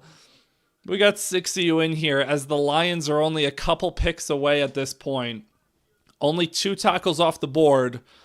So Dan Owen's 16 Orlovsky was cooking. Dan Orlovsky, noted guy who ran out the back of the end zone. You know, people wanted Dan Orlovsky to be the Lions OC. 0 coaching experience. They were like, hey, let's have Dan be the OC. Come on, man. Wow. That's insanity. And sorry, not insanity in the sense that it's like, wow, that's a crazy pick. Insanity in the sense that I'm shocked Ty Simpson went 13th overall. And I'm shocked the Rams were the team to do that. I thought, so full transparency, in my mock draft with my buddy, I had the Cardinals trading back into the back of the first round from 34 to 32 to get the 5th-year option with Simpson. In my wildest dreams, I could not have imagined him going this high. That's insanity. That's insane. Maybe we move up with Tampa Bay. I feel like they could have easily traded back. Probably. We might, Billy. It depends how strongly the Lions feel about some of these guys. Ruben Bain's on the board. Say what you will about the Lions' need for tackle. That is interesting. I'm not going to lie, as we're getting closer, I'm starting to get of the mind that the Lions should trade back. There are 3 tackles that I would be comfortable with the Lions. Either Lomo, Miller, or Freeling. There are 3 tackles. If you can trade back to 20, 21, 22, still get one of those 3 guys and pick up a 3rd-round pick that you don't have right now, might be worth it. Also, Ruben Bain sliding, though, is good because we want these edge defenders to slide because the Lions need an edge, and if they take tackle at 17, they need an edge probably in round 2. So the further these tackles slide, we'll see. But the Ravens pick is in. Commissioner at the podium. With the 14th pick, the Ravens select Ione? Vega Ione. Bang! That was the most chalk pick of the entire draft. I don't care. I'm so happy I got that one right. He's going to be an all-pro with Baltimore. He's going to be an all-pro with Baltimore. That is such a good pick for Baltimore, but I'm happy I got that one right. Why don't y'all just get Darius to unretire Phillip Rivers style? Yeah, I don't think that's going to happen. The Buccaneers pick is already in, by the way. So Tampa Bay... dude, Tampa has to have taken Bane. I was talking about, like, Mesidor for them. Ruben Bane falling to them is such... You don't look a gift horse in the mouth. The Bucs need an edge defender. They've got to be taking edge here, which means the Lions are only 2 picks away. We could easily trade back for Miller. I'm of the mind the Lions should absolutely be trading back. There's 3 good tackles, and the draft is shaping up in such a weird way right now. The Lions should be... If there's a team at like 20, 21, 22 that wants Keldrick Falk or Mesidor, we'll see what the Bucs do. We'll see if Bane goes. You gotta consider, if you can get a 3rd-round pick to move back like 4 or 5 spots, do it. Don't think about it, just do it. What if Bane falls to them, though? Well, that'd be a fascinating conversation. That would be a fascinating conversation. I would be very open to taking Bane at 17. It would cause a little bit of concern about the tackle position, but yeah. So when it comes to tackles, by the way, for those of you who need a refresher, or maybe you haven't been watching a lot of Lions content this offseason, there's been a lot of talk about moving Sewell to left tackle. He played left tackle in college, so it's not a concern. You don't have to worry. Like, Miller's a right tackle. Freeling and Lomo are left tackles. Sewell can play either side. Larry Borum, who the Lions signed in free agency, is a right tackle. So if the Lions, in the scenario where they take Bane, for example, if he's there, the Lions would move Sewell to left, Borum would be the right tackle, and off you go. If they take Freeling would be the left tackle, Sewell would be the right tackle, and then Borum would be the swing tackle. But yeah, Sewell can play either side, so we're not worried about that. So just take the best tackle. There's no worry about which side you want to take. The Lions have been talking up moving Sewell so much, though, that I assume that's because A, Borum's a right tackle in their minds, and B, well, there was a lot more right tackles. Like, Proctor was probably more of a right tackle. Mauigoa was more of a right tackle. Fano is a right tackle. Miller's a right tackle.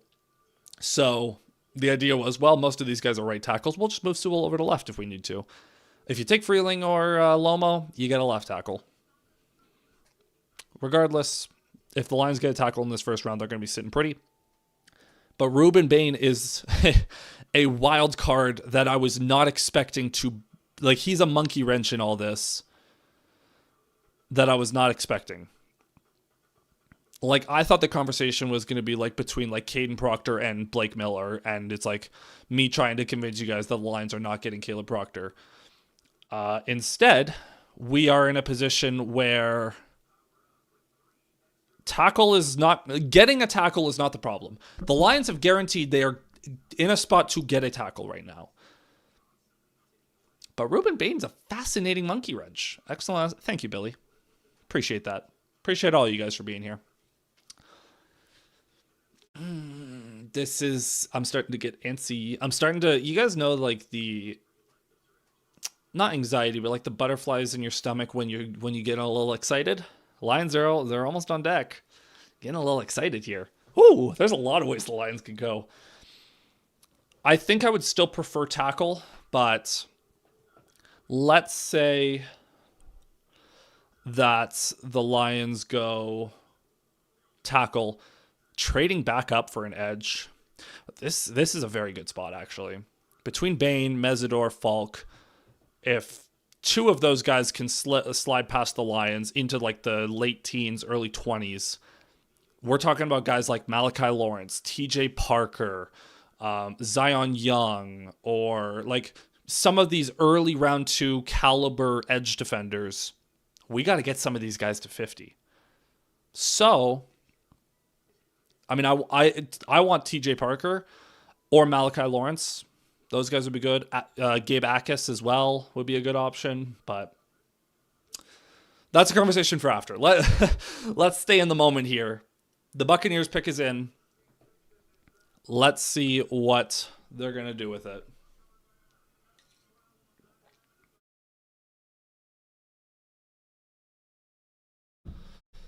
Why the fuck? Oh, well, sorry. Why didn't we take Ruben Bain or Caleb Downs? Dolphins needed they were just taking the guy that they thought is best. Protect Malik Willis again. I'm sorry, Amari. I'm sorry. It's going to be a tough year. You're probably going to have the first overall pick next year. I'm sorry, but enjoy that. What about acquiring a third? Would love to. Billy, I would love to. If the Lions don't, I could see them trading up from the 4th round into the 3rd round.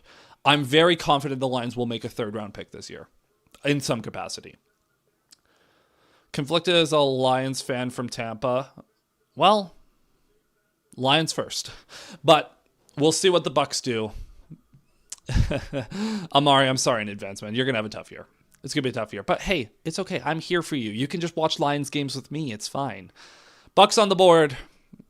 The commissioner at the podium.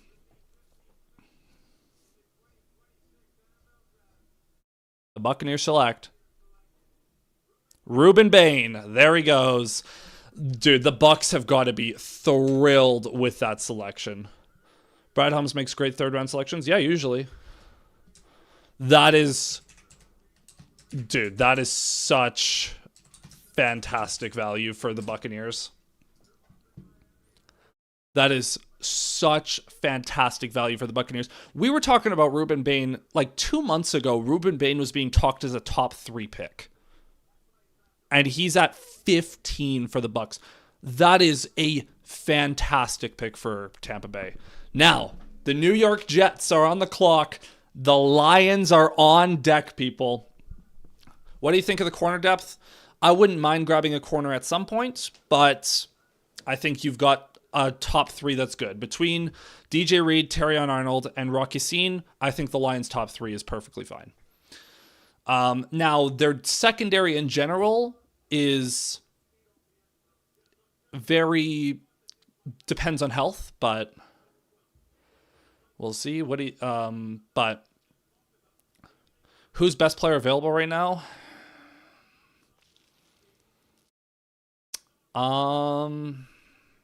Lemon, yeah. Probably Lemon. I think the Jets will take Lemon. I think the Jets need a receiver. But they got to. Okay, so the Lions. Okay, just so we can, before this all goes down, a lot of people were talking about Monroe Freeling or Blake Miller to the Lions. The Lions are guaranteed one of them if they want them.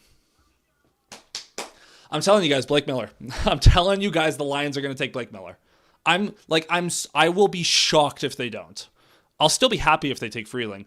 I will be shocked if they don't take Miller. Miller is just such a Lions guy. And people are going to lose their minds because they're going to be like, Reach and Freeling is better and Lomo's better. I'm telling you guys, I am willing to put money on this that I did put money on this actually, that the Lions would take Blake Miller 17th. I'm willing to put money that Blake Miller was their probably their second tackle behind Fano. If I know the Lions like I think I do, Blake Miller's going to be the guy. But before that, we have the Jets. So, well, just kidding. We have a player interview first. I thought the commissioner was coming back to the board, but Lions on deck here. Are we excited, people? How are we feeling? Are we excited? If the Lions do, in fact, take Blake Miller, offensive line's good for the next couple of years. Happy with either selection? Same. I should say, I'm not going to be mad at a Freeling pick, but Ruben Bain got to be the biggest slide of the year. Yeah, that was not expected. Was all the Freeling talk smoke? Oh, whoa, hey, whoa. We don't know. The Lions haven't made their pick yet. I will say, though, Freeling was talked about significantly less than Proctor. I had him at 6. I had him at 9. I originally had him going to the Chiefs at 9. But yeah, Freeling has been talked about a lot. But, and that makes sense. The Lions do like these big schools. But I call it a gut feeling. It's got to be Blake Miller. I don't know anything, for the record. It's just based on what I know of the Lions, having watched them for years and watching how Brad Holmes operates.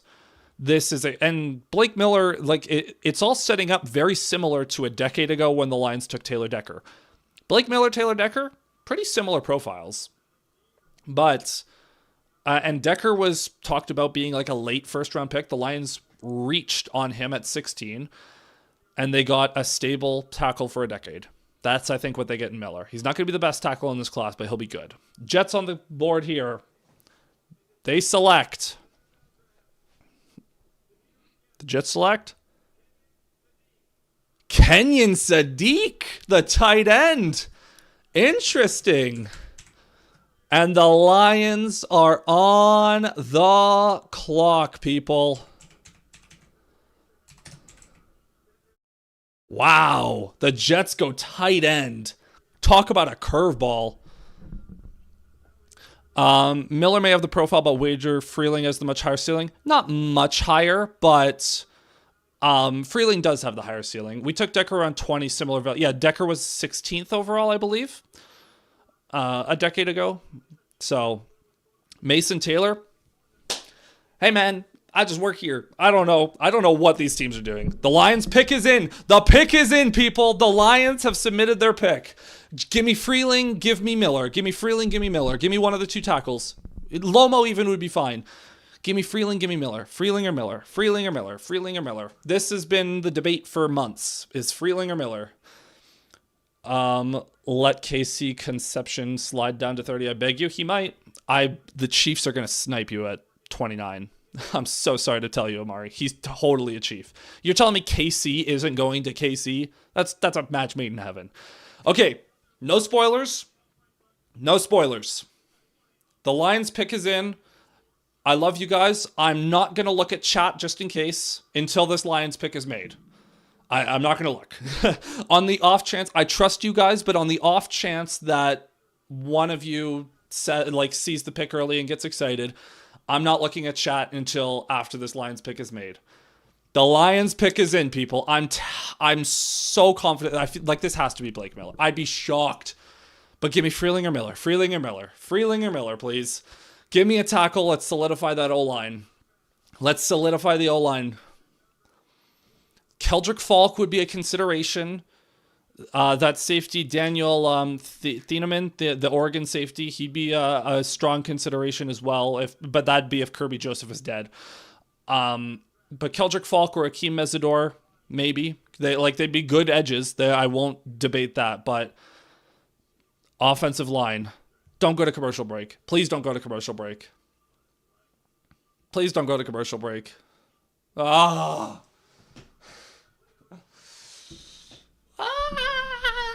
The Lions pick is in. This is it, people. The Lions pick is in.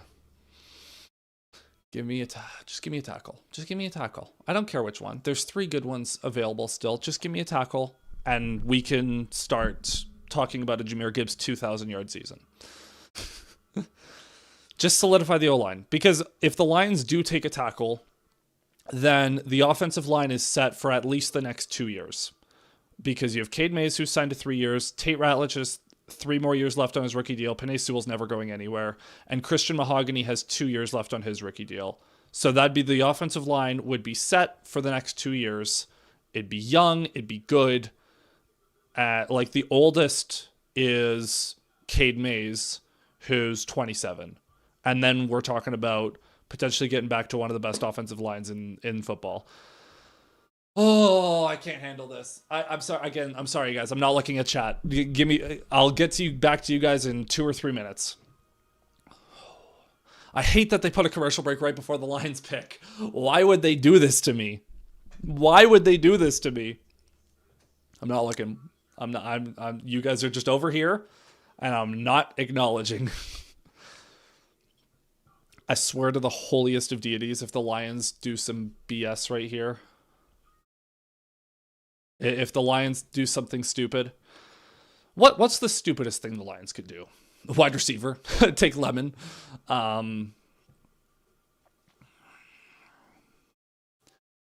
mean, they met with Caleb Banks, but I don't think they'd take him this early. I know they like Jermod McCoy. I know he has the injury concerns. I'm trying to think, like, rationally. Like, is there a pick that I would genuinely be mad at? Wide receiver I'd be mad at. Like, running back I'd be mad at. Basically, an offensive skill position I'd be mad at. But even if they went guard and they were like, you know what? We think that Borum's okay and we want to upgrade on Christian Mahogany. Okay, fine. I can hear those arguments. I'd heed those arguments. If they went defensive tackle, I'd be shocked, but I'd be like, okay, then you better hope that the D-line's good. If they went linebacker, I don't know if there's another linebacker here that would be good. I'm trying to think of what would make sense. It's gotta be tackle. This commercial break is taking forever, man. I can't handle this. I can't handle this. I don't even want to know. I don't even want to know. I don't even want to know. Please, Brad Holmes, please. Please, don't do anything stupid. Let's keep it simple. Keep it simple. Give me Miller, give me Freeling. Give me Miller, give me Freeling. Miller, Freeling. Please. I'm so stressed right now. The amount of anxiety that's flooded my body. Please, please. Miller, Freeling. Miller, Freeling. Miller, Freeling. One of the two. One of the two. Just give me a tackle. Commissioner is at the podium. We have a child announcing the pick.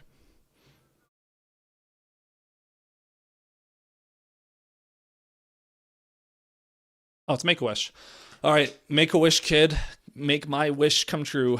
Please, please. Freeling or Miller. Freeling or Miller. Freeling or Miller. I beg of you.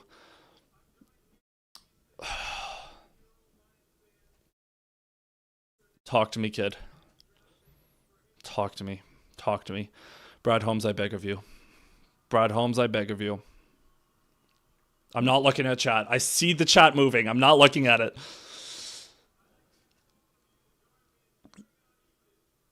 Easton, is that his name? All right, Easton, talk to me. Come on, Lions. Here we go. With the 17th overall pick, the Lions are making the pick. Come on. Blake Miller! Let's go. I told you. I told you. I told you. I told you. I told you. I told you. While that, I'm sorry. He made my wish come true, guys. Let's go. Blake Miller, baby. I've called that for so long. He's such a Lions guy.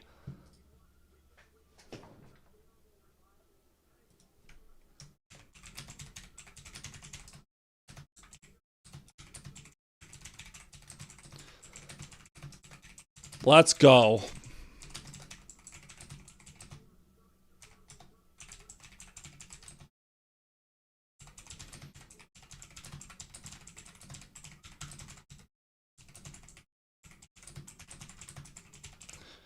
Let's go.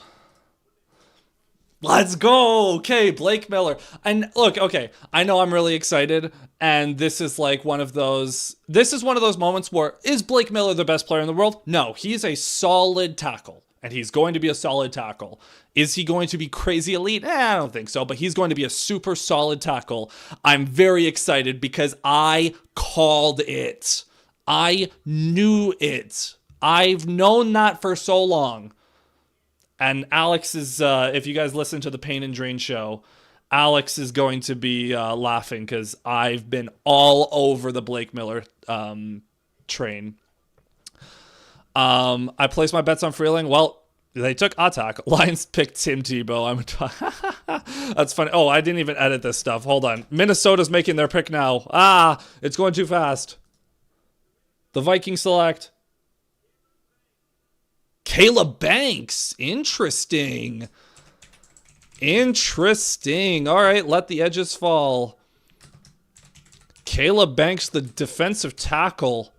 Interesting. Okay, well, now on the clock is the Panthers. I didn't have that one. Tuned in just in the nick of time. Welcome, Calv, or Jacob, whatever your first name. Welcome in. Good to see you again. The Lions picked Max at Heinecourt. Imagine. That would have been crazy. Wow, that's like... I'm sorry. Hey, that Make-A-Wish kid is my favorite human being right now, okay? Excellent choice. Does this solve a major issue we had on offense? Yes, it does. It should solidify the offensive line. Tackle was a massive need because of Taylor Decker asking for his release.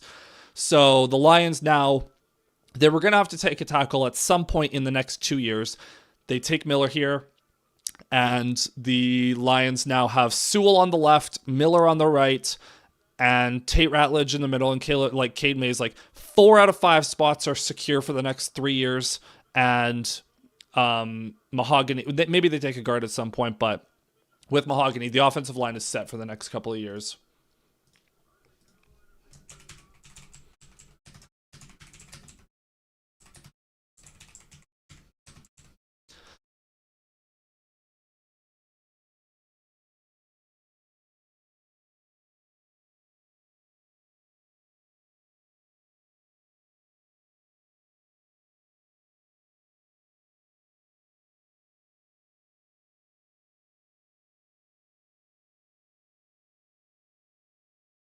All right.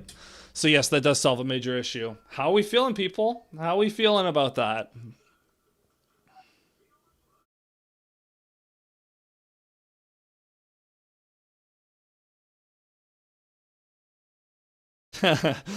The grit index strikes again. Eric Schlitt has been on this for a while.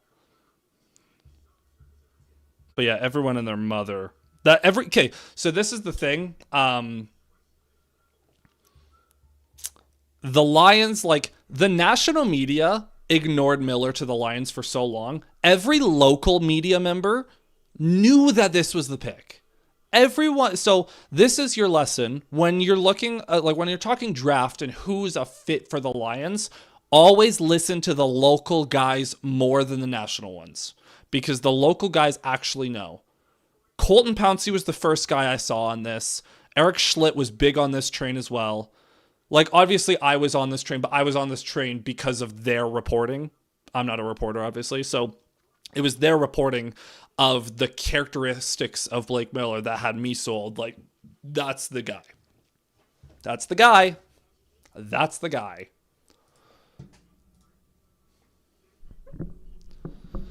So, yeah.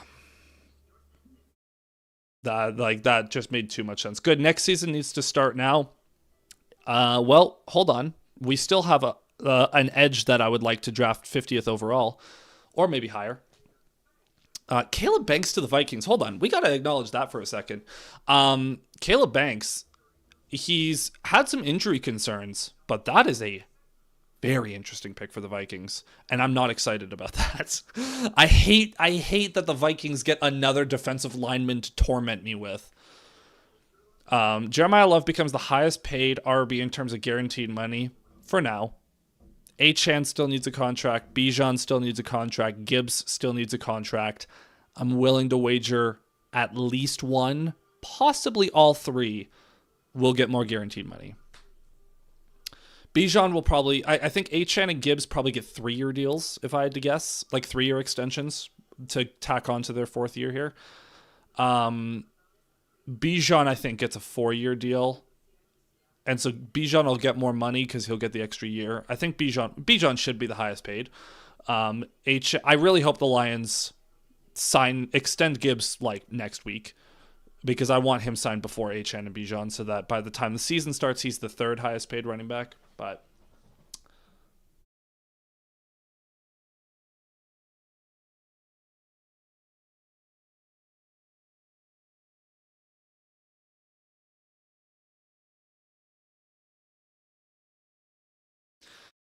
so I will say, for everyone that's always like, oh, the Lions are so unpredictable. Brad Holmes always says, F you mock drafts. It's ironic because I didn't take him in either of the 2 mock drafts I did. But Blake Miller, he's a Lion.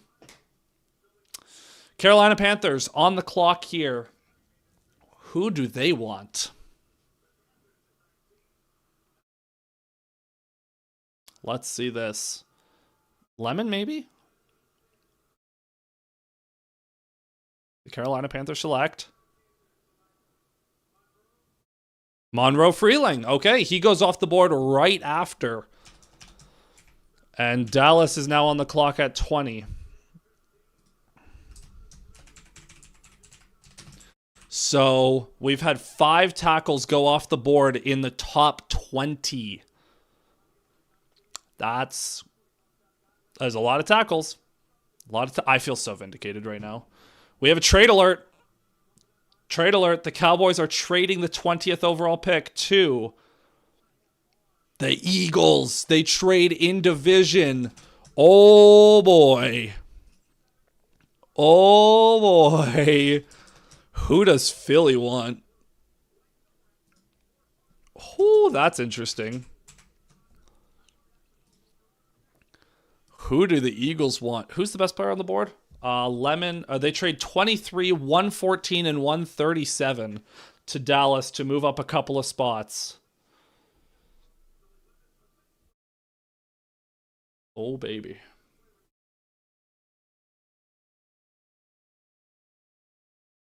That's a good pick for the Panthers, by the way. That's a great pick for the Panthers. Solidify the O-line. Freeling has the potential to be fantastic. Solidify that O-line. Keep Bryce Young upright. As someone who has Teteroa McMillan in Dynasty, I'm very happy because the more Young is upright, the more McMillan will get the ball. Eagles, 20th overall. Who do they want?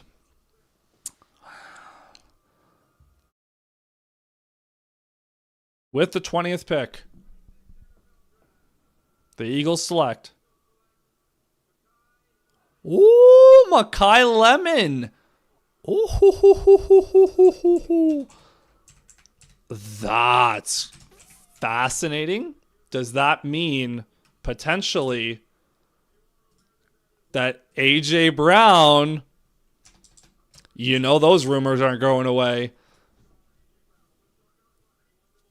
Oh, that's going to be interesting.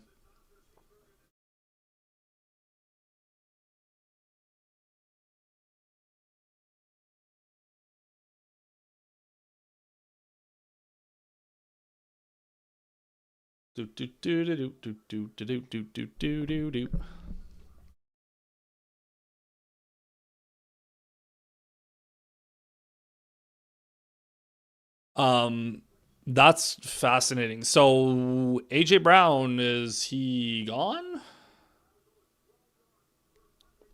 Or do you just keep Lemon and have 3 really good receivers? It's weird though, because there's gonna be a lot of talk about AJ Brown. Lemon is more redundant with Devonta Smith than he is with AJ Brown. More of the technician, a little bit smaller, can play the Z, can play the slot. Whereas AJ Brown is the X. He is the X receiver that beats press.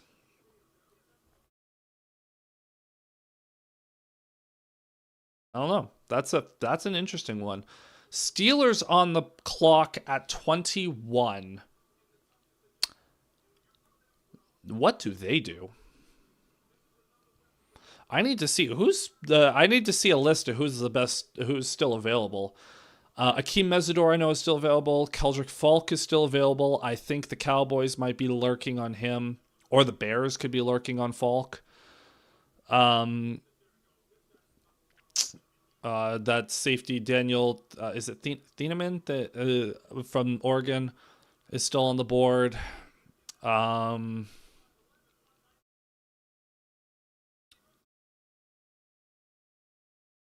But man, do you think we use Laporta or Tesla more next season? Completely different positions. So it's not an apples to apples comparison. By default, Laporta, because Laporta will be on the field 80% of the time. Assuming health, of course.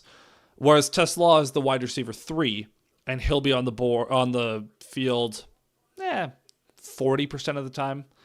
Laporta is going to get more snaps. He'll get more targets. He'll get more catches. He'll get more yards. He'll get touchdowns. Maybe Tesla can compete, but it's just not an apples to apples comparison, tight end to wide receiver.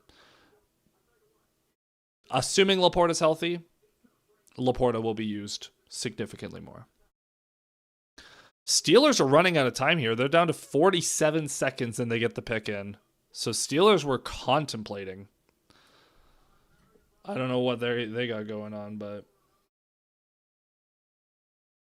I need to see who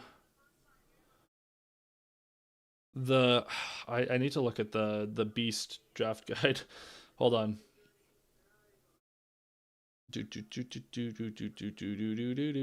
NFL. Where's the draft guide? I need to see. I need to see who the best players are because I'm forgetting.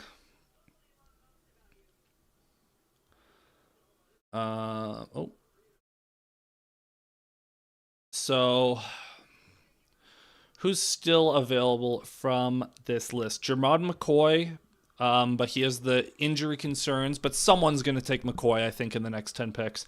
Keldrick Falk, who is one of, if not the youngest player in this class. A lot more upside, but we'll see. Dylan Thieneman,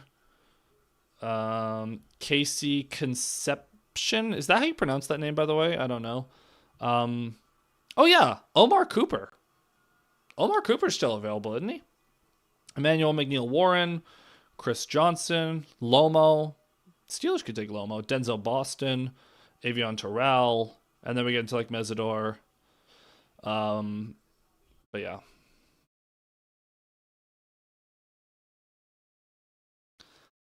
I will say, going back to the Lions for a second, aside from Mendoza, first overall, and Vega Ione to the Ravens, 14th overall, Miller to the Lions was the most chalk pick. Maybe Fano to the Browns. It's one of the 3 or 4 picks that was the most predictable. I just want to take I will continue to take that victory lap. Hope Tesla gets more targets. Yeah, of course. I hope. The hope is that the Lions will just be more productive in general next year. They relied way too much on explosive plays. Down to down, they were very inconsistent. The offensive line was very inconsistent. Decker was fine. He had a bit of a down year because he was playing so injured. Obviously, Graham Glasgow had a bad year. Mahogany missed significant time. So the offensive line was dealing with a lot. And they had a bad system with, they had a rigid system that wasn't very adaptable. The hope is you get some new wrinkles in there with Petzing, and you have Kafka on staff, and Campbell will have his fingerprints all over that. And now Sewell is going to be the left tackle next year. That is confirmed. Mahogany or Miles Frazier, whoever wins that battle. Mays, Ratledge, Sewell, and Miller now. You get those guys in there. Hopefully that leads to the offense being able to move the ball more consistently, which means Tesla should get more work. Tesla is going to be such a red zone demon, though. Like, he was so good in the red zone last year. He had 16 catches, I believe, and 6 of them were touchdowns. That ratio is crazy. So Tesla should get more work. He was a young developmental player. He should get a ton more work. Steelers are on the clock here. Their pick is in. I could see them going tackle. I could see them going receiver, maybe. Who else could they go? Now they traded Minka, I think, right? Tesla looking like the white OBJ. Honestly, it's ironic because, like, I know it's because the one-handed catch, right? Body type wise, they could not be more different. But yeah, the sensational catches, like Tesla's hands are insane. The touchdown, like obviously the one against the Packers stands out. Like his first catch was that crazy one-hander. The one against the Bears, the one against the Steelers down the year, like catching a double coverage. Like he had some crazy catches. 21st overall, the Steelers select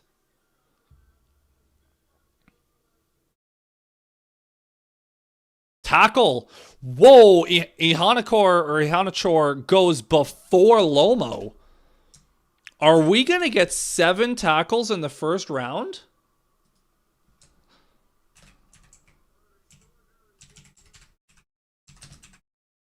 Are we going to get 7 tackles in the first round?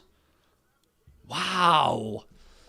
The tackle run is crazy. The way he climbed the ladder against the Vikings or Steelers, I think it was both, honestly. I think the Vikings one is the one he climbed the ladder on. The Steelers one, he just ate, like, he caught it in double coverage and ate a hit and held on to it. But the Vikings was the one he, like, jumped up, like, 5 feet in the air and, like, was vertical and just fell 6 feet, concussed himself while making the catch.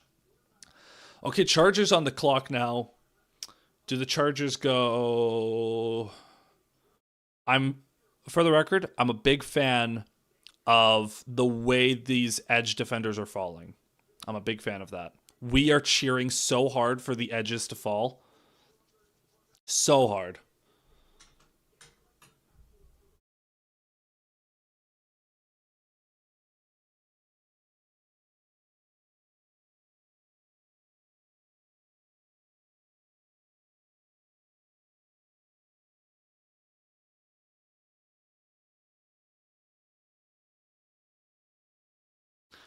Chargers, this is interesting. Could the Chargers go? I don't know if the Chargers would go edge. I think they probably wouldn't. Would the.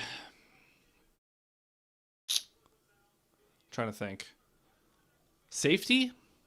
Corner? Ooh, corner actually could be a good pick. O line would if they go O line, I'm gonna be very happy because I have Hampton in Dynasty and Herbert in Dynasty, and I want both of them upright. And with how I would not blame the Chargers for going guard here, with how badly the Patriots destroyed and dismantled them.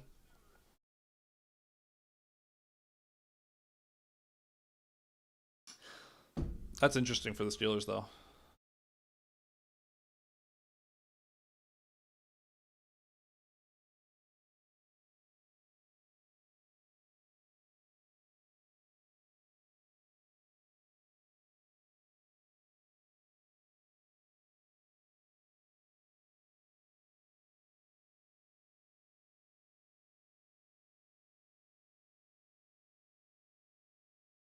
So, okay, I'm trying to think here.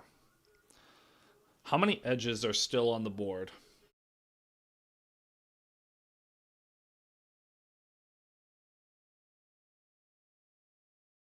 Chargers pick is in. I'm just looking at the top edge defenders in this class. So Reese Bailey, Bain are gone. Falk, Mesidor, Parker, Lawrence, Zion Young, Cassius Howell, R. Mason Thomas, like Gabe Akis, Danny Dennis Sutton. That like how many guys did I just list that are still on the board? One of them at 50, please. One of them. The further Falk and Mesidor fall, the better. Parker, I love. Malachi Lawrence, I like. I think Akis the Lions would like, but we'll see how that goes. Anyways, Chargers on the clock here. Or here's the pick. I mean,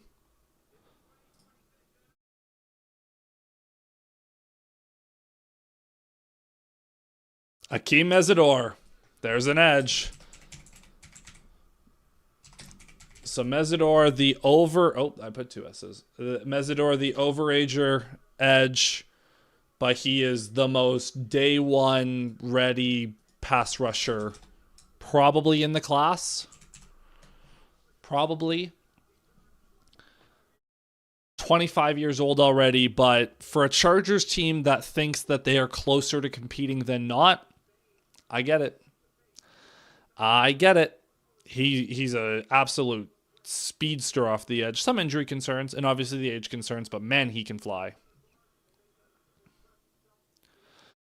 So there goes one edge. So Falk is still on the board. So that's 1, 2, 3, 4, 5, 6, 7 guys that I think the Lions would be interested in. I don't think the Lions would be as interested in our Mason Thomas. Malachi Lawrence, though.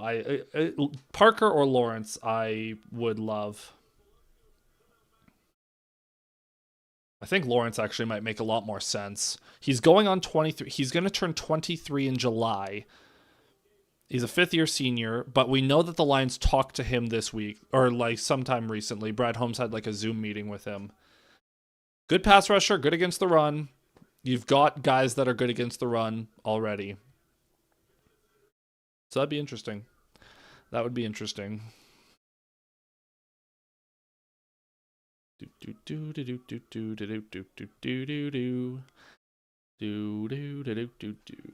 Yeah, like here's the profile on Lawrence. Much of his success came from his play urgency and weaponized length, twitchy off the ball and uses long arms and well-timed hands to pry open corners or create interior rush lanes. However, there are times he gets stuck at the top of his rush, especially engulfed by size. Against the run, he uses his length to press off blockers off his frame and stay available to chase.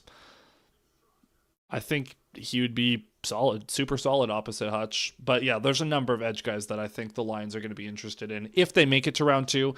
Now, Dallas is on the clock. They need an edge. They might take Keldrick Falk here. If they don't, the Bears might take Keldrick Falk at 25. But the first round, I will say this first round, the first 16 picks, the first half of this draft, absolute lunacy. Since then, it's been a lot more normal. Hi, y'all. How do we like the Blake Miller pick? Big fan. Mainly because I called it. Like for weeks I've been on the Blake Miller train. And before the stream I said Blake Miller, the Lions are going to pick Blake Miller. But he's going to be a super solid, steady right tackle. Is he ever going to be elite? Probably not, but he's going to be super solid. All-time leader in offensive snaps and started 54 consecutive games. I will add to that. He delayed having wrist surgery in the spring a year or two ago because he didn't want to miss any practice time. He only has missed one practice in 4 years. Super gritty guy, wrestling background, which we know the Lions love, and like team captain, super good intangibles. Like every time you hear him talk, he's talking about how he doesn't want to let his teammates down. He doesn't want to let his coaches down. He is the quintessential Lions type of culture fit. Like we talk about Miller. He's a very good tackle. He is an elite culture fit with the Lions, which we know they prioritize, as evidenced by every local media member accurately predicting that pick. So, yeah. We're feeling good. We're feeling good, Win. Welcome in. Welcome to the show. Cowboys on the clock here. So yeah, I think the Cowboys I could easily see them going edge and going Keldrick Falk. I could easily see. Yeah, I don't even know. I don't even know what else. Maybe corner. I don't think they'd go receiver. Maybe O-line. Maybe if they want to go for Lomo. I'm surprised Lomo went. Like Lomo's going to be the 7th tackle. That's surprising to me.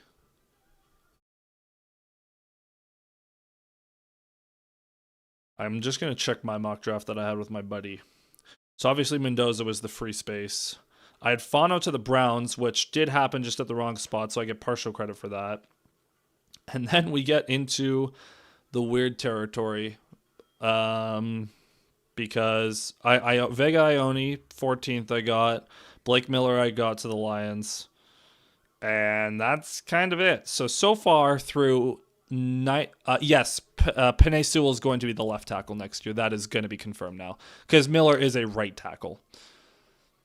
So far I'm 1, 2, 3, 3.5 correct picks out of 22. Whoops. So I would love in the rest of this draft, I would love a big. Who's on the board? The Cowboys at 23. I would love a big Keldrick Falk pick right here. And then I need the Bears to take Malachi Lawrence. But, anyways, Cowboys pick is in. Let's boogie. Keldrick Falk, please.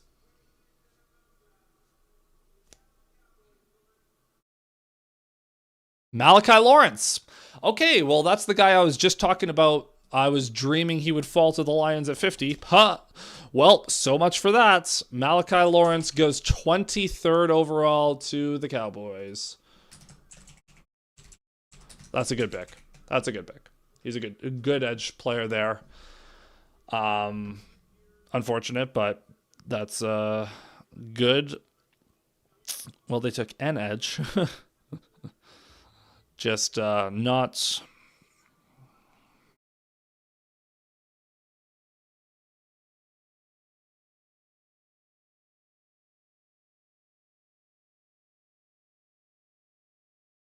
Falk is such a bear, it feels like. Because this has got to be an Omar Cooper pick, by the way. The Browns 24, that's got to be an Omar Cooper pick. Or a Denzel Boston pick.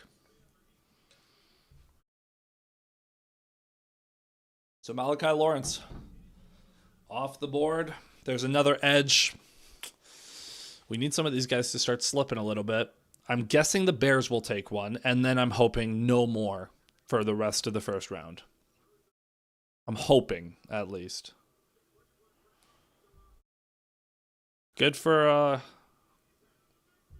Lawrence, though.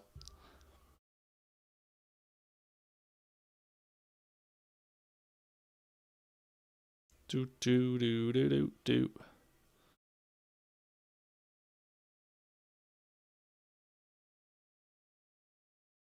So, how are we feeling so far, fellas?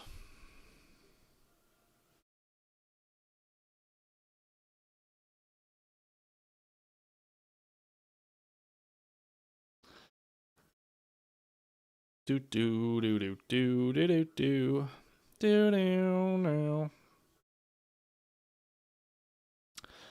How is Twitter doing? I haven't checked Twitter at all. Because I didn't want trades and stuff spoiled, but Blake Miller's talking to the Lions media now.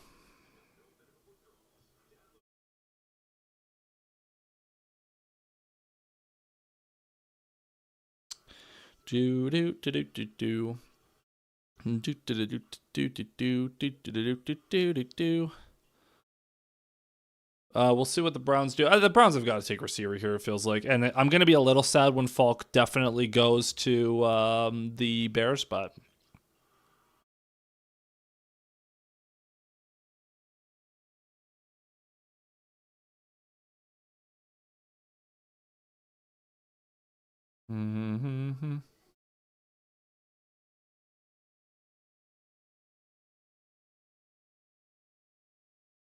Yeah, the consensus is the world sucks.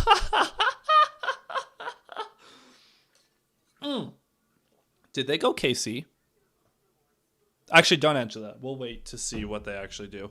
I'm trying to see what Blake Miller's saying about the Lions. Blake Miller said he owes it to his teammates to being on the field when asked about all those 54 games, all those snaps, and only one missed practice in 4 years. Miller said he loved the culture of the franchise that came out in all those meetings with the Lions, wants to uphold that standard. I love the grit. I love the toughness. That's emphasized. I want to uphold that standard. Yep. Love it. Do you think we might take D'Angelo Pons at 50? I mean, who am I to say? I mean, maybe. Uh, I have no idea what direction the lines are going to go, honestly, at 50. Like, that's such a wide range. Like, could I see it? Maybe. But let's see where Pons is on the big board. This is on Dane Brugler's big board. Well, he's pretty far down there. He's really far down there. Okay, maybe not a 50th guy, but Pam Bondi.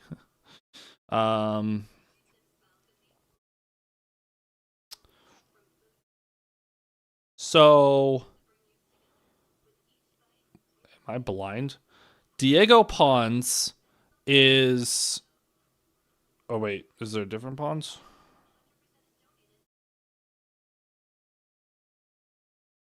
Anyways, gonna pour some cold water. Brown Slug Cash Patel. Well, he has the. I was gonna say something else crazy. It's script. He has the alcoholic background to be a Browns fan. So.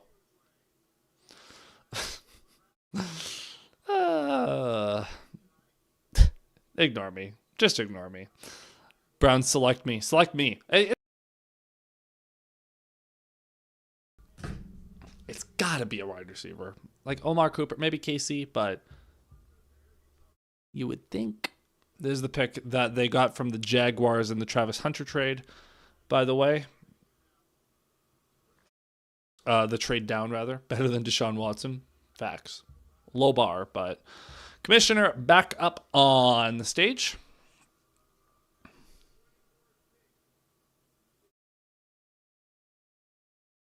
The Cleveland Browns select KC Concepcion. I'm so sorry, Amari. I'm so sorry. We knew they were going wide receiver. We didn't know which one.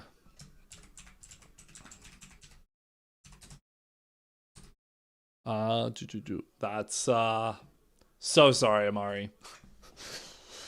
The Chicago Bears are on the clock now. I've got a weird feeling that they're going to take Keldrick Falk and not think twice, and I'm going to be sad because Keldrick Falk is a good player, and he will be a good run defender especially. Bears have 3 minutes left on the clock. What do I think the odds are that Brad Holmes trades back into the first round? My GOAT receiver goes to waste his career. Yep. Hey, whoa. Hold on, actually. He's going to have a Pro Bowl quarterback throwing passes to him, okay? Okay? So, you just put that in your pipe and you smoke it. He's going to play with Pro Bowler Shadur Sanders, Mel Kiper's favorite player of all time. So, just saying. Bears on the clock here. They've got under 2:30 to go. I wanted to see him in Aqua. Well, good news. Omar Cooper's still there.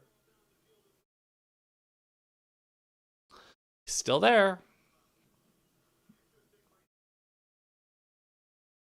So the Browns leave with Fano and Concepcion.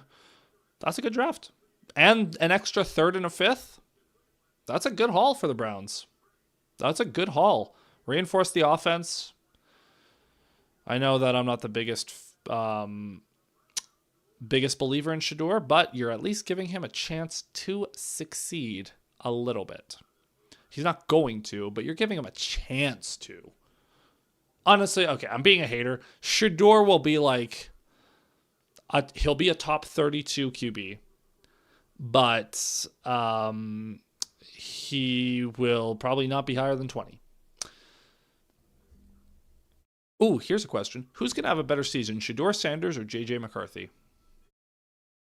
Now slide Jermon McCoy. That could happen.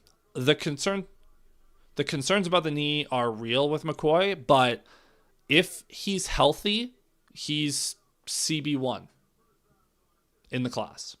Like, he was putting out starting, like, legit great. I mean, he put tape out there as a 19-year-old that could make him a first round pick. Like, he missed his entire age 20 season. So we're going off of his work as a 19-year-old, which is good enough to have him in consideration. Cooper's your bust pick. Fair enough. Um, took tackle already, so it's not like, oh yeah, what's going on with also Max Hanukkah? Yeah, well, Steelers can enjoy him. I'm shocked that Caleb Lomo is still available. I can't believe Ihanachor went before, or Ihanachor went before Lomo. That's crazy talk. But who am I to judge?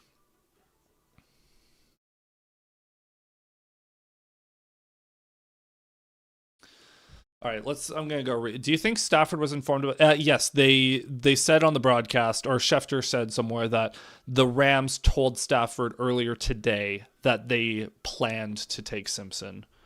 So yes, Stafford was informed. All right, let's see what else is being said. What else Blake Miller's saying? That's what I want to see. Blake Miller on why he loves playing tackle. You get to take someone's will every game. Love that. Um, I love all of that. He said he can't wait to work with Penei Sewell. At the Combine, Miller mentioned Sewell as someone who watches closely, calling his physicality and nastiness awesome.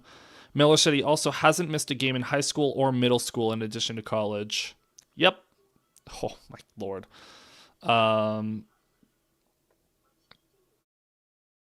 That's crazy. Were you planning on going to any games in person next season? No. I don't live in Detroit, so maybe at some point in the future I'll go to a game again. But at some point in my life, I want to do the Thanksgiving trip where like I want to do Michigan, Ohio State, and Lions Thanksgiving. I want to do that trip at some point in my life, but well, which I will do. Like I'm young enough that at some point I'm sure I will, but this year, no. I'm it, it's expensive, man, and I've got things that I want to accomplish this year, so not gonna have a ton of travel budget going around. But I at some point I do have a dream, depending on like where this channel goes, because we're at just under 2,000 subs right now that we've got in one season, one full season of doing content. If I can scale this enough, like maybe in the next like 2 years, if we can get to like 10K subs, like 20K subs, I'd love to do some sort of meet up in Detroit at some point. But we'll see. We shall see. Bears pick is in.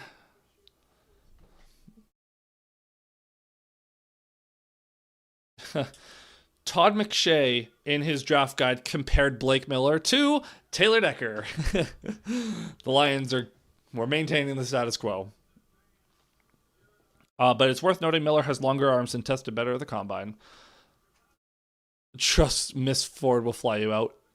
Lies. If the Lions flew me out ever, I would be so grateful, but that's a long ways away. Bears pick on the board here. The Bears select. Please not Falk. Please not Falk. Please not Falk. Dylan Thieneman. Okay. That's interesting, actually. That's a good pick.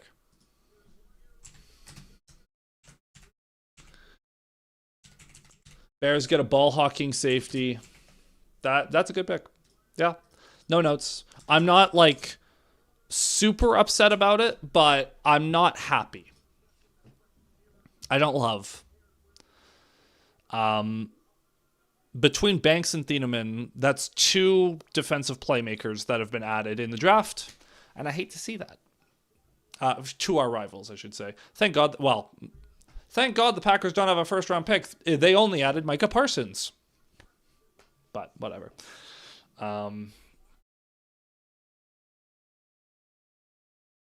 But that's a good pick.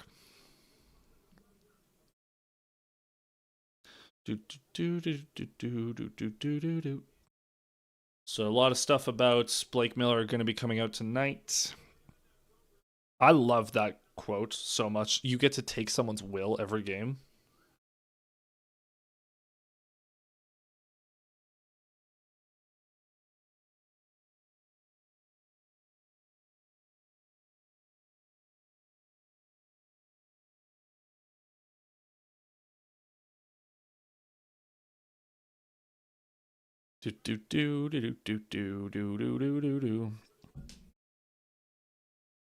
So,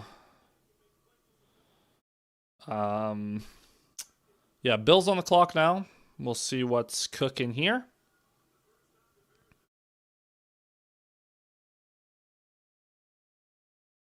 First time the Bears have selected a defensive player since Roquan Smith in the first round. That's crazy. That's crazy. We've got a trade alert. The Bills are trading their pick to the Houston Texans. Texans move up 2 spots and are on the clock.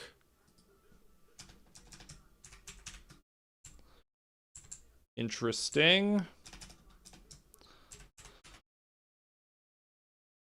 So, okay, who number 26 and 91 in exchange for 28, 69 and 167. So the Bills move down 2 spots now to move up like 22 spots in the second round, or from the third to the second round, and they pick up a 5th.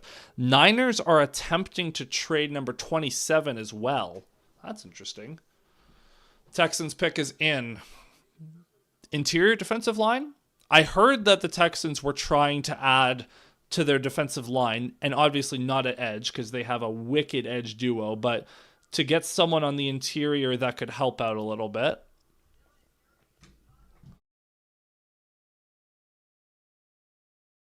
So, we'll see.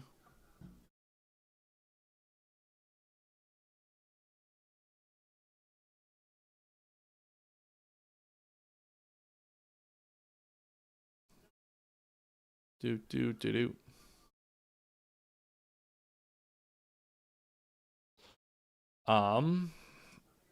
So, yeah, maybe defensive line. What was that guy's name? Oh, I'm blanking.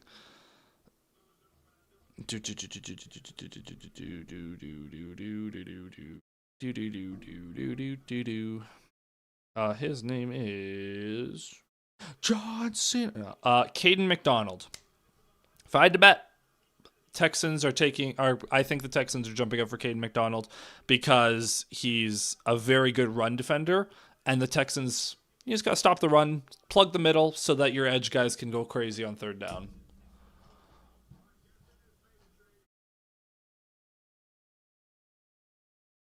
Mm-hmm.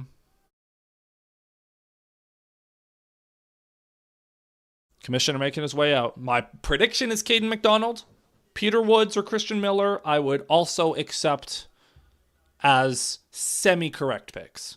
I think defensive tackle, and Caleb Banks is off the board. Do. With the 26th pick, the Houston Texans select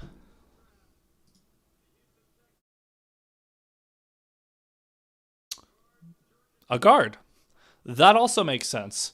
Keelan Rutledge. Whoops, I don't need to put the full name.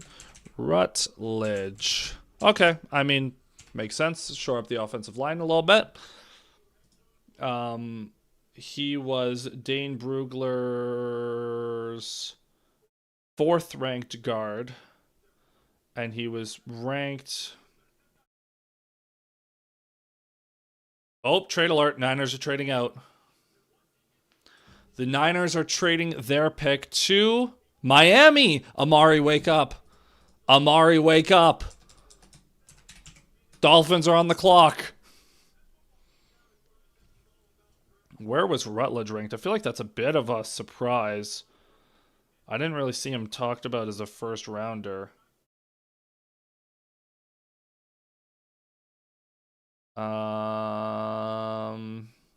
Oh man, he's way down here. Oh man, he's way. Oh man, 62nd ranked on Dame Brugler's board.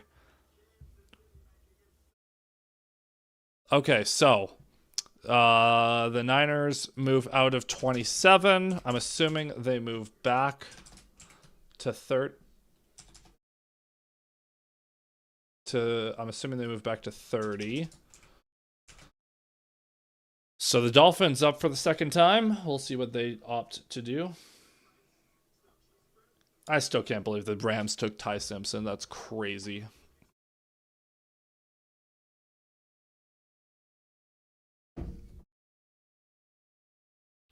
Yeah, wake up, Amari. You're on the clock.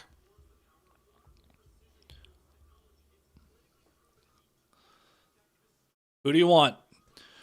I disassociated. Wake up. Lock in. Lock in, bro. Who do you want? Who do you want here at 20? What are we at? 27? Is that what pick we're at? 27.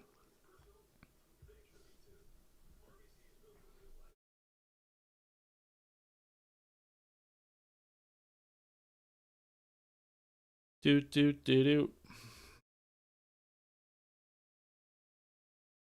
Number 30 and number 90 to San Francisco. Yeah, they're in 30. What? Who do you want them to take right now at 27? Miami's on the clock. Let's wake up here.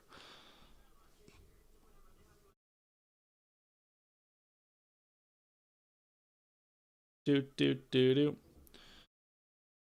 Bears fans are pretty happy.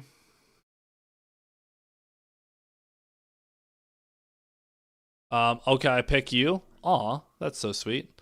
I'm trying to think here.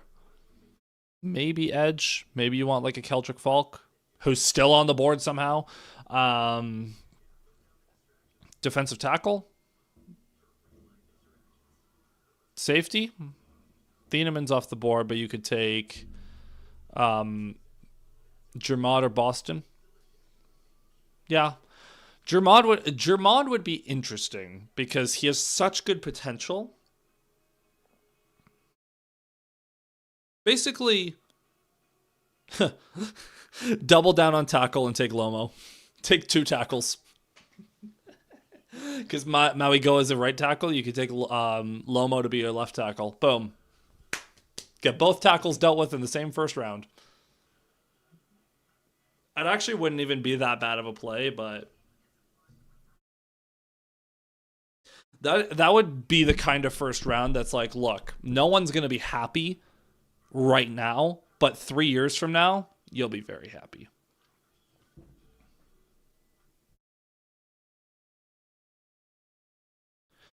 Do.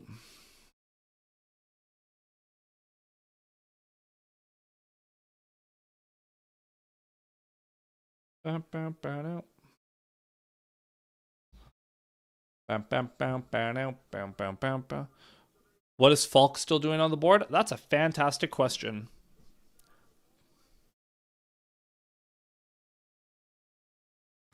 I would think. I actually don't know. I'm assuming Falk slipping is a result of people not being as high on his upside as a pass rusher. But I won't complain. All right, Dolphins, what do you got? Make my man Amari happy. Let's make it happen. Doon.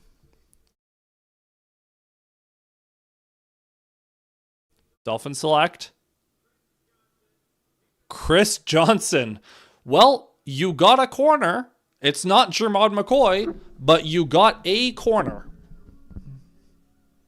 I'm assuming you're not going to be thrilled with that, but it certainly is not as bad as it could have been. McCoy being the third corner, someone's going to be so happy with Jermod McCoy on day 2. Someone's going to be so happy with Jermod McCoy. I mean, hey, you weren't the Texans who took Rutledge. Bill's pick is in.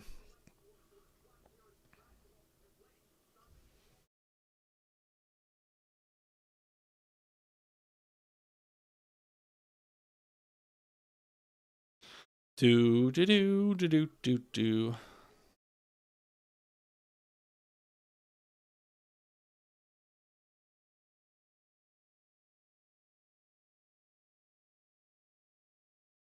I don't think the Dolphins need another tackle because Patrick Paul's kind of cooking. Sure. Did the Bills trade it again?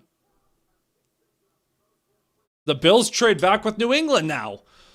The Bills trade back a second time. The Bills are just cooking the trades. Oh, are the freaking Patriots going to get Keldrick Falk now? Actually, okay, hear me out. The Patriots might be jumping up for Cooper, though. The Patriots might be jumping up for a receiver.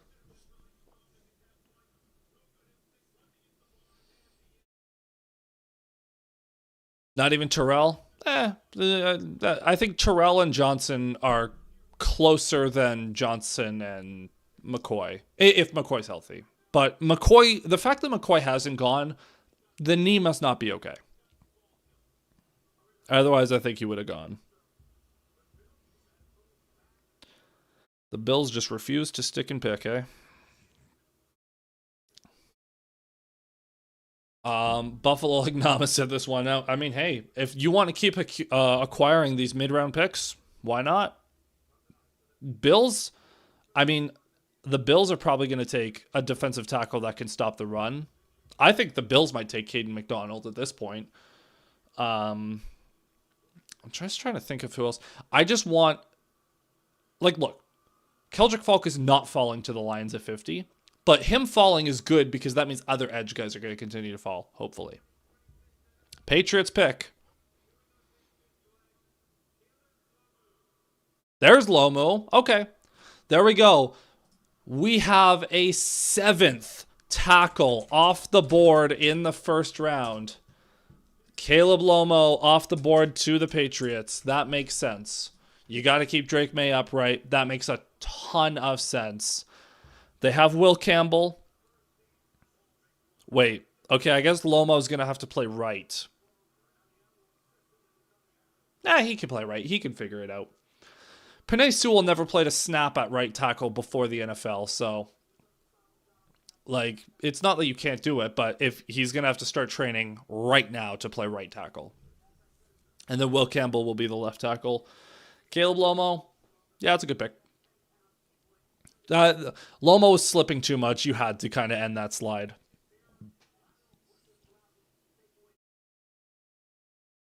So we'll see. Utah with their 2 tackles, man. With Lomo and Fano this past year. Lomo's a very good tackle as well. I'm surprised he fell this far. He definitely should have gone before Ihonachor, but oh well. Chiefs pick is in. What do the Chiefs need? Guard? Defensive tackle? What's the pick prediction for the Lions? What are you on about? The Lions don't pick for 20 some spots. You'll have to tune in tomorrow, Calv. I will be live tomorrow for rounds 2 and 3. So you'll have to tune in tomorrow for that. Edge. Loosely, I will just say edge because we are way too far away to make an accurate pick. If I was sitting here right now, Gabe Akis, I would love TJ Parker. Might have to trade up for that. RIP first draft watch, thought it was like the NBA. Nope. So the NFL, because it is so long. If we did all 7 rounds, the draft started 3 hours ago, or almost 3 hours ago, 2 hours and 46 minutes ago. If we were going through all 7 rounds, we would be up until 6 in the morning. So, actually maybe even later. So tomorrow I'll be back live at 7 p.m. Eastern. It starts an hour earlier tomorrow. So 7 p.m. Eastern, and we'll run through rounds 2 and 3. And then Saturday, starting at like noon Eastern or something like that, rounds 4 through 7. I'm not going to be live for that because at that point, like, that would be way too much streaming for me. And I'm not a draft analyst, so there's less for me to talk about on Saturday. But what I am going to do, so the plan is Tonight, after the first round wraps up, I'm going to get the reactions from this stream up on the channel, and then I'm going to make a breakdown of Blake Miller being drafted. So that'll be up on the channel tonight. So if you guys missed the reaction to the Miller pick, if you don't want to rewind, then you can catch that. It'll be like a 5-minute video in a little bit. And then I'll have a breakdown tonight. And then tomorrow we'll be streaming again. And same thing. I'll clip my reactions to the Lions stuff, and I'll upload a video on whoever the Lions take tomorrow. And then Saturday, I'll just make videos as the picks come in for every player that the Lions draft. Then Saturday night, I'll make a full breakdown of the entire draft class. And then on Sunday, I'll do a full draft grades video. So between videos for every pick, the streams, clips, like the reaction clips, and the full class breakdowns, gonna be close to like 20 pieces of content we're pumping out this weekend. So for the love of God, I better cross 2,000 subs, because we are currently at 1992. So we need 8 subscribers over the course of the weekend is the goal. We've done pretty good though. We've done pretty good. The 2 mock drafts, I kind of feel silly for not doing mock draft stuff earlier, because the 2 that I did this week, both videos did pretty good. So we'll just have to monitor that. But anyways, first round wrapping up soon. It'll wrap up in the next half hour. We've got 4 more picks. Chiefs pick is in, then the Niners, then the Bills, then the Seahawks to close it out, the champions. I don't watch basketball. It's different than the NBA, other than the lottery. The NBA draft is significantly shorter. It's only 2 rounds, I believe, the NBA draft. So they just rattle through it in one night. The NHL draft is a little bit closer to the NFL, because they do round 1 one night and then rounds 2 to 7 the next day. But yeah.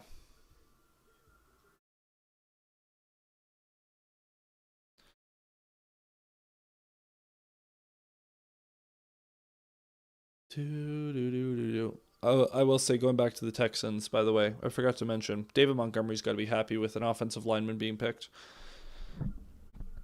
All right. The commissioner back to the podium for the Chiefs' second pick of the evening. Take Omar Cooper, cowards. Peter Woods, defensive tackle. Okay. So they're shoring up the interior. They're definitely shoring up their run defense. And Chris Jones isn't going to be there forever. So Peter Woods off the board to the Chiefs at 29. We like that. Take defensive tackles, leave the edge guys alone. Niners are on the clock. Oh, the Niners are totally going to take Falk. That's something a smart team like the Niners would do. But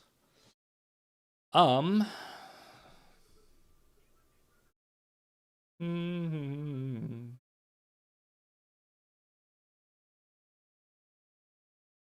can't wait to see the Lions. Oh, trade alert!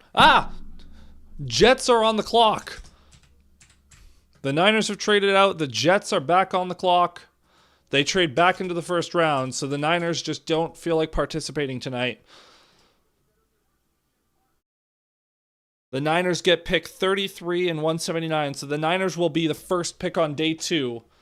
But the Jets, maybe this is Omar Cooper, because whoever it is, the Jets wanted the 5th-year option.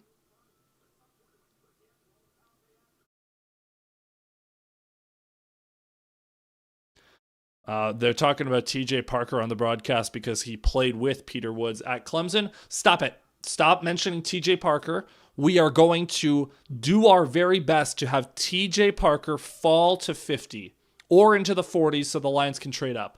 We are big. TJ Parker and Keldrick Falk are probably my two favorite edges remaining. Malachi Lawrence would have been on that list. Akis makes a lot of sense, though. Gabe Akis as kind of that can crusher. But, of course, that's a day two thing. I mean, if Jermod McCoy makes it to 50, the Lions might have to take him. But we're 20 picks away from that. The Jets are on the clock. Interestingly, the Jets did trade away Sauce Gardner. I could totally see them going for McCoy. Denzel Boston is still on the board. Jadarian Price is on the board. That might be a Seattle pick. Jadarian Price sounds like a Seattle pick now that Kenneth Walker is gone. CJ Allen, the linebacker out of Georgia, is fifth on Mel's best available. Zion Young is actually rated above Keldrick Falk on Kuiper's list. But here comes the commissioner. This might be a Boston pick. This might be a Denzel Boston pick. They did take Sadiq, the tight end, at 16. You're going to get more weapons?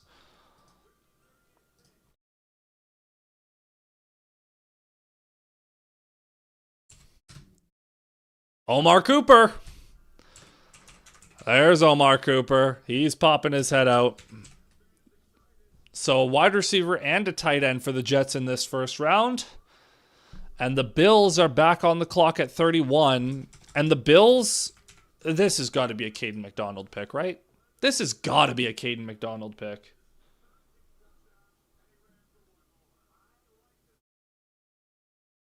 This just feels like a Caden McDonald pick. You shore up because the Bills have struggled stopping the run for years. Although maybe a Denzel Boston get like a bigger wide receiver for Josh Allen. I don't know. But they've got to do better on defense. Maybe a safety. Maybe they do. What's his name? Emmanuel McNeil Warren. That safety. That could be an option for the Bills.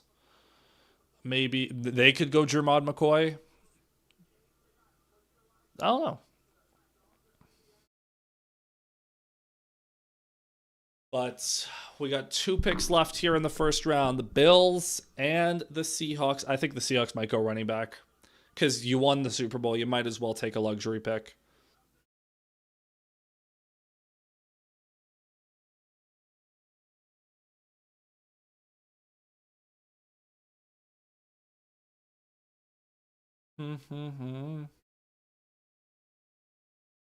Do.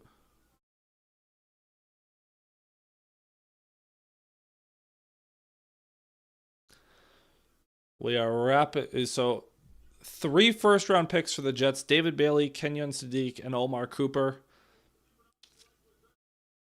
3 first-round talents. You need to get... I mean, the Jets were so bad last year that you just have to try literally anything.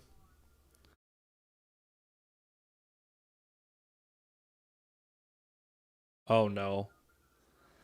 Did the Bills trade out again? Oh, my Lord. The Tennessee Titans have traded. Or wait. Did the Bills trade their pick or did the Seahawks trade their pick? Yeah, the Bills have traded out of the first round, folks.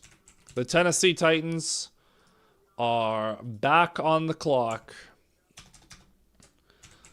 Do you want a interior guy to pair with Jeffrey Simmons? Do you want an edge? Do you want, please not Keldrick Falk, leave my edge guys alone. Leave them alone. Leave them alone. We want Falk and Parker and Zion Young and all these guys to fall. We just want one available at 50.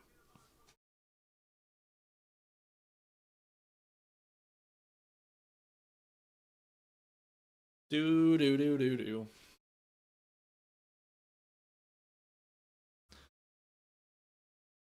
Keldrick Falk is the only player that's still at the draft, like the player that's like in the green room. Steelers, Titans. The pick is in.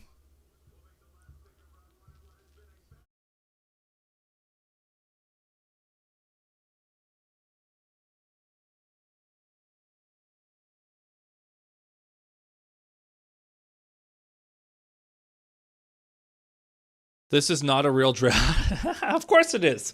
This is why the NFL draft is such a spectacle. Think about the chaos that has unfolded over the last 3 hours. This has been insane. Titans pick is in.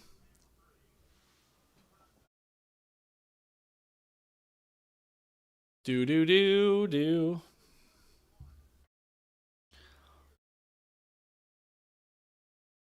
Do do do do do do with the 31st pick, the penultimate pick of the first round.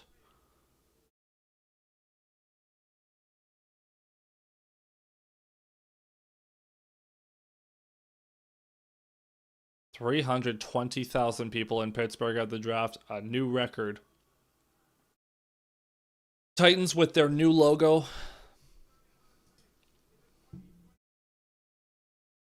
The Tennessee Titans select. Keldrick Falk finally goes off the board. That's a fantastic pick for the Titans. You get someone who is going to pair with Jeffrey Simmons and be a good run defender, and he's one of the youngest players in the draft. Ton of upside. That's unfortunate. I was hoping he would continue to slide, but him sliding to 31 is honestly a miracle. So that is a fantastic pick for the Titans to move up like a couple of spots, and you get a high upside guy. You move up 4 spots.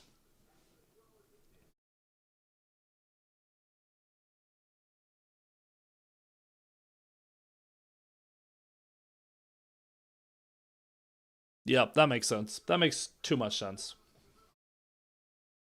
So Seattle, Jadarian Price. Do I smell a Jadarian Price? Do I smell a Caden McDonald? Continue to shore up the interior of the defense. We know the guys flying off the edge and at linebacker and at corner especially, and like in the secondary guys, just fly around. Do you want someone that can help shore up the run defense a little bit more? Maybe. But Keldrick Falk, that's a fantastic pick by the Titans. Fantastic pick by the Titans.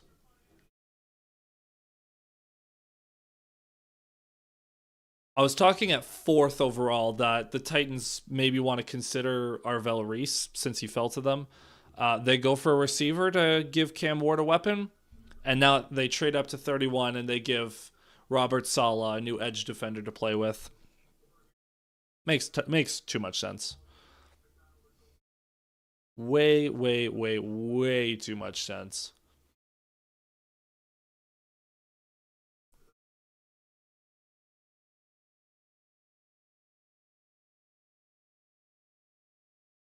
Oh, there's 2 more players in the green room actually, so someone's gonna not get their name called. There was a guy, I think it was that the Lions took a couple of years ago. Wasn't Josh Pascal? Was it Ennis Rakestraw maybe? That went to the draft and kept waiting on day 2 to be able to walk the stage because he went there. We'll see, but Seattle with 32. Just don't take an edge. Let's let some of these edge guys fall to day 2. But the Lions addressed their number 1 need, so I'm happy with that. Seahawks pick is in. Do do do do. Yeah, Keldrick Falk. He's a crazy athletic 20-year-old who's a good run defender, who has upside as a pass rusher.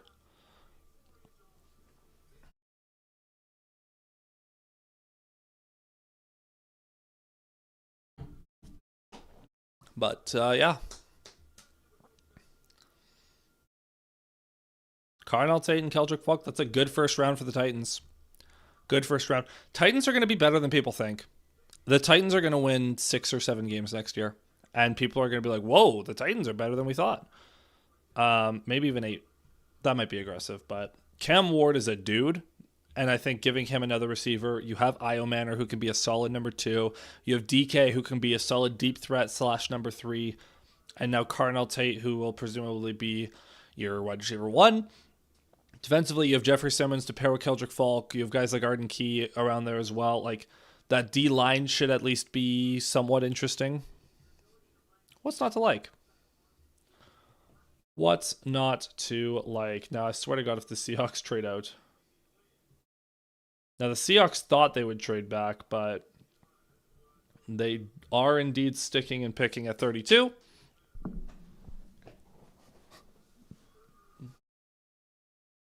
Do do do do.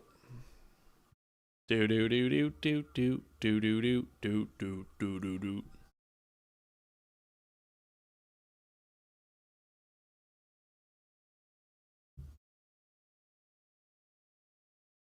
So the Seahawks, to close out the first round of the NFL draft,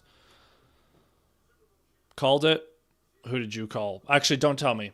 Let's wait for the commissioner to make the final pick. I'm trying to think. Who did you say the Seahawks were going to pick, though? I don't know. I'm picking Jadarian Price. Do not hit me with a 6-7 thing. Do you know how I will ban you from chat so quickly if you make a 6-7 joke? I'm only half kidding. Jadarian Price. I'm just saying. It would make sense. You're the champions. You can do whatever you want. Who is this? Someone's excited.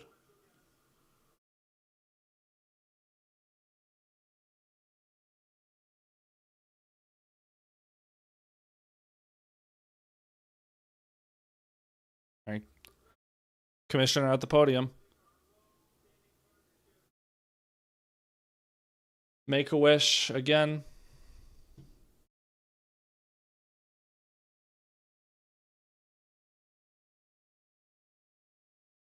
The Super Bowl champions. Ugh. So, what will the Seahawks do to close out this first round and the first night of the draft? I will say thank you to the NFL. If they kept the clock at 10 minutes, we would probably have 7 picks to go. It probably would have been a 4-hour stream.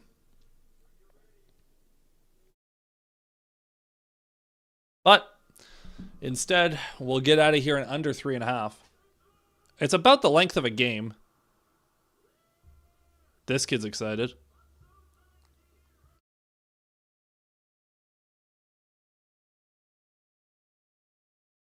Whoa, this kid is screaming into the mic. He's hyped. I'll get it to him. Yeah, you might as well. Might as well be memorable.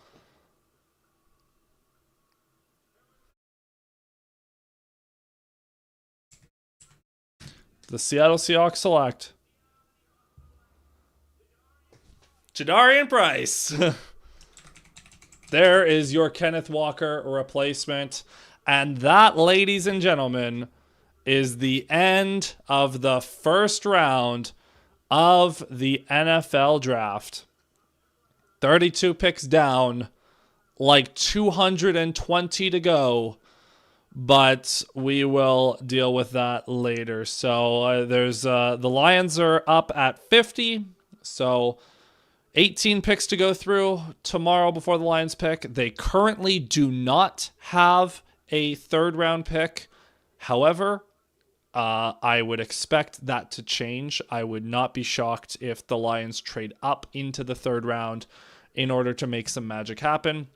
With that said, folks, that is going to be it for this round 1 stream. I'm going to go make a Blake Miller pick breakdown video now as well. I'll have some reaction content from this stream going up on the channel in the meantime. So I got, so those will be up in the next half hour, and then I'll upload a video on Blake Miller later tonight for you guys to enjoy. And I will see you guys later tonight, but then I'll see you guys live here again tomorrow, 7 o'clock Eastern, for rounds 2 and 3 of the NFL draft. I got a live audio engineering gig, but I think I can still tune in. Hope to see you there, Amari. See you later. See you later, everyone. Have a good rest of your night. Let's go Lions. Let's go Blake Miller. And we'll see you tomorrow. Cheers.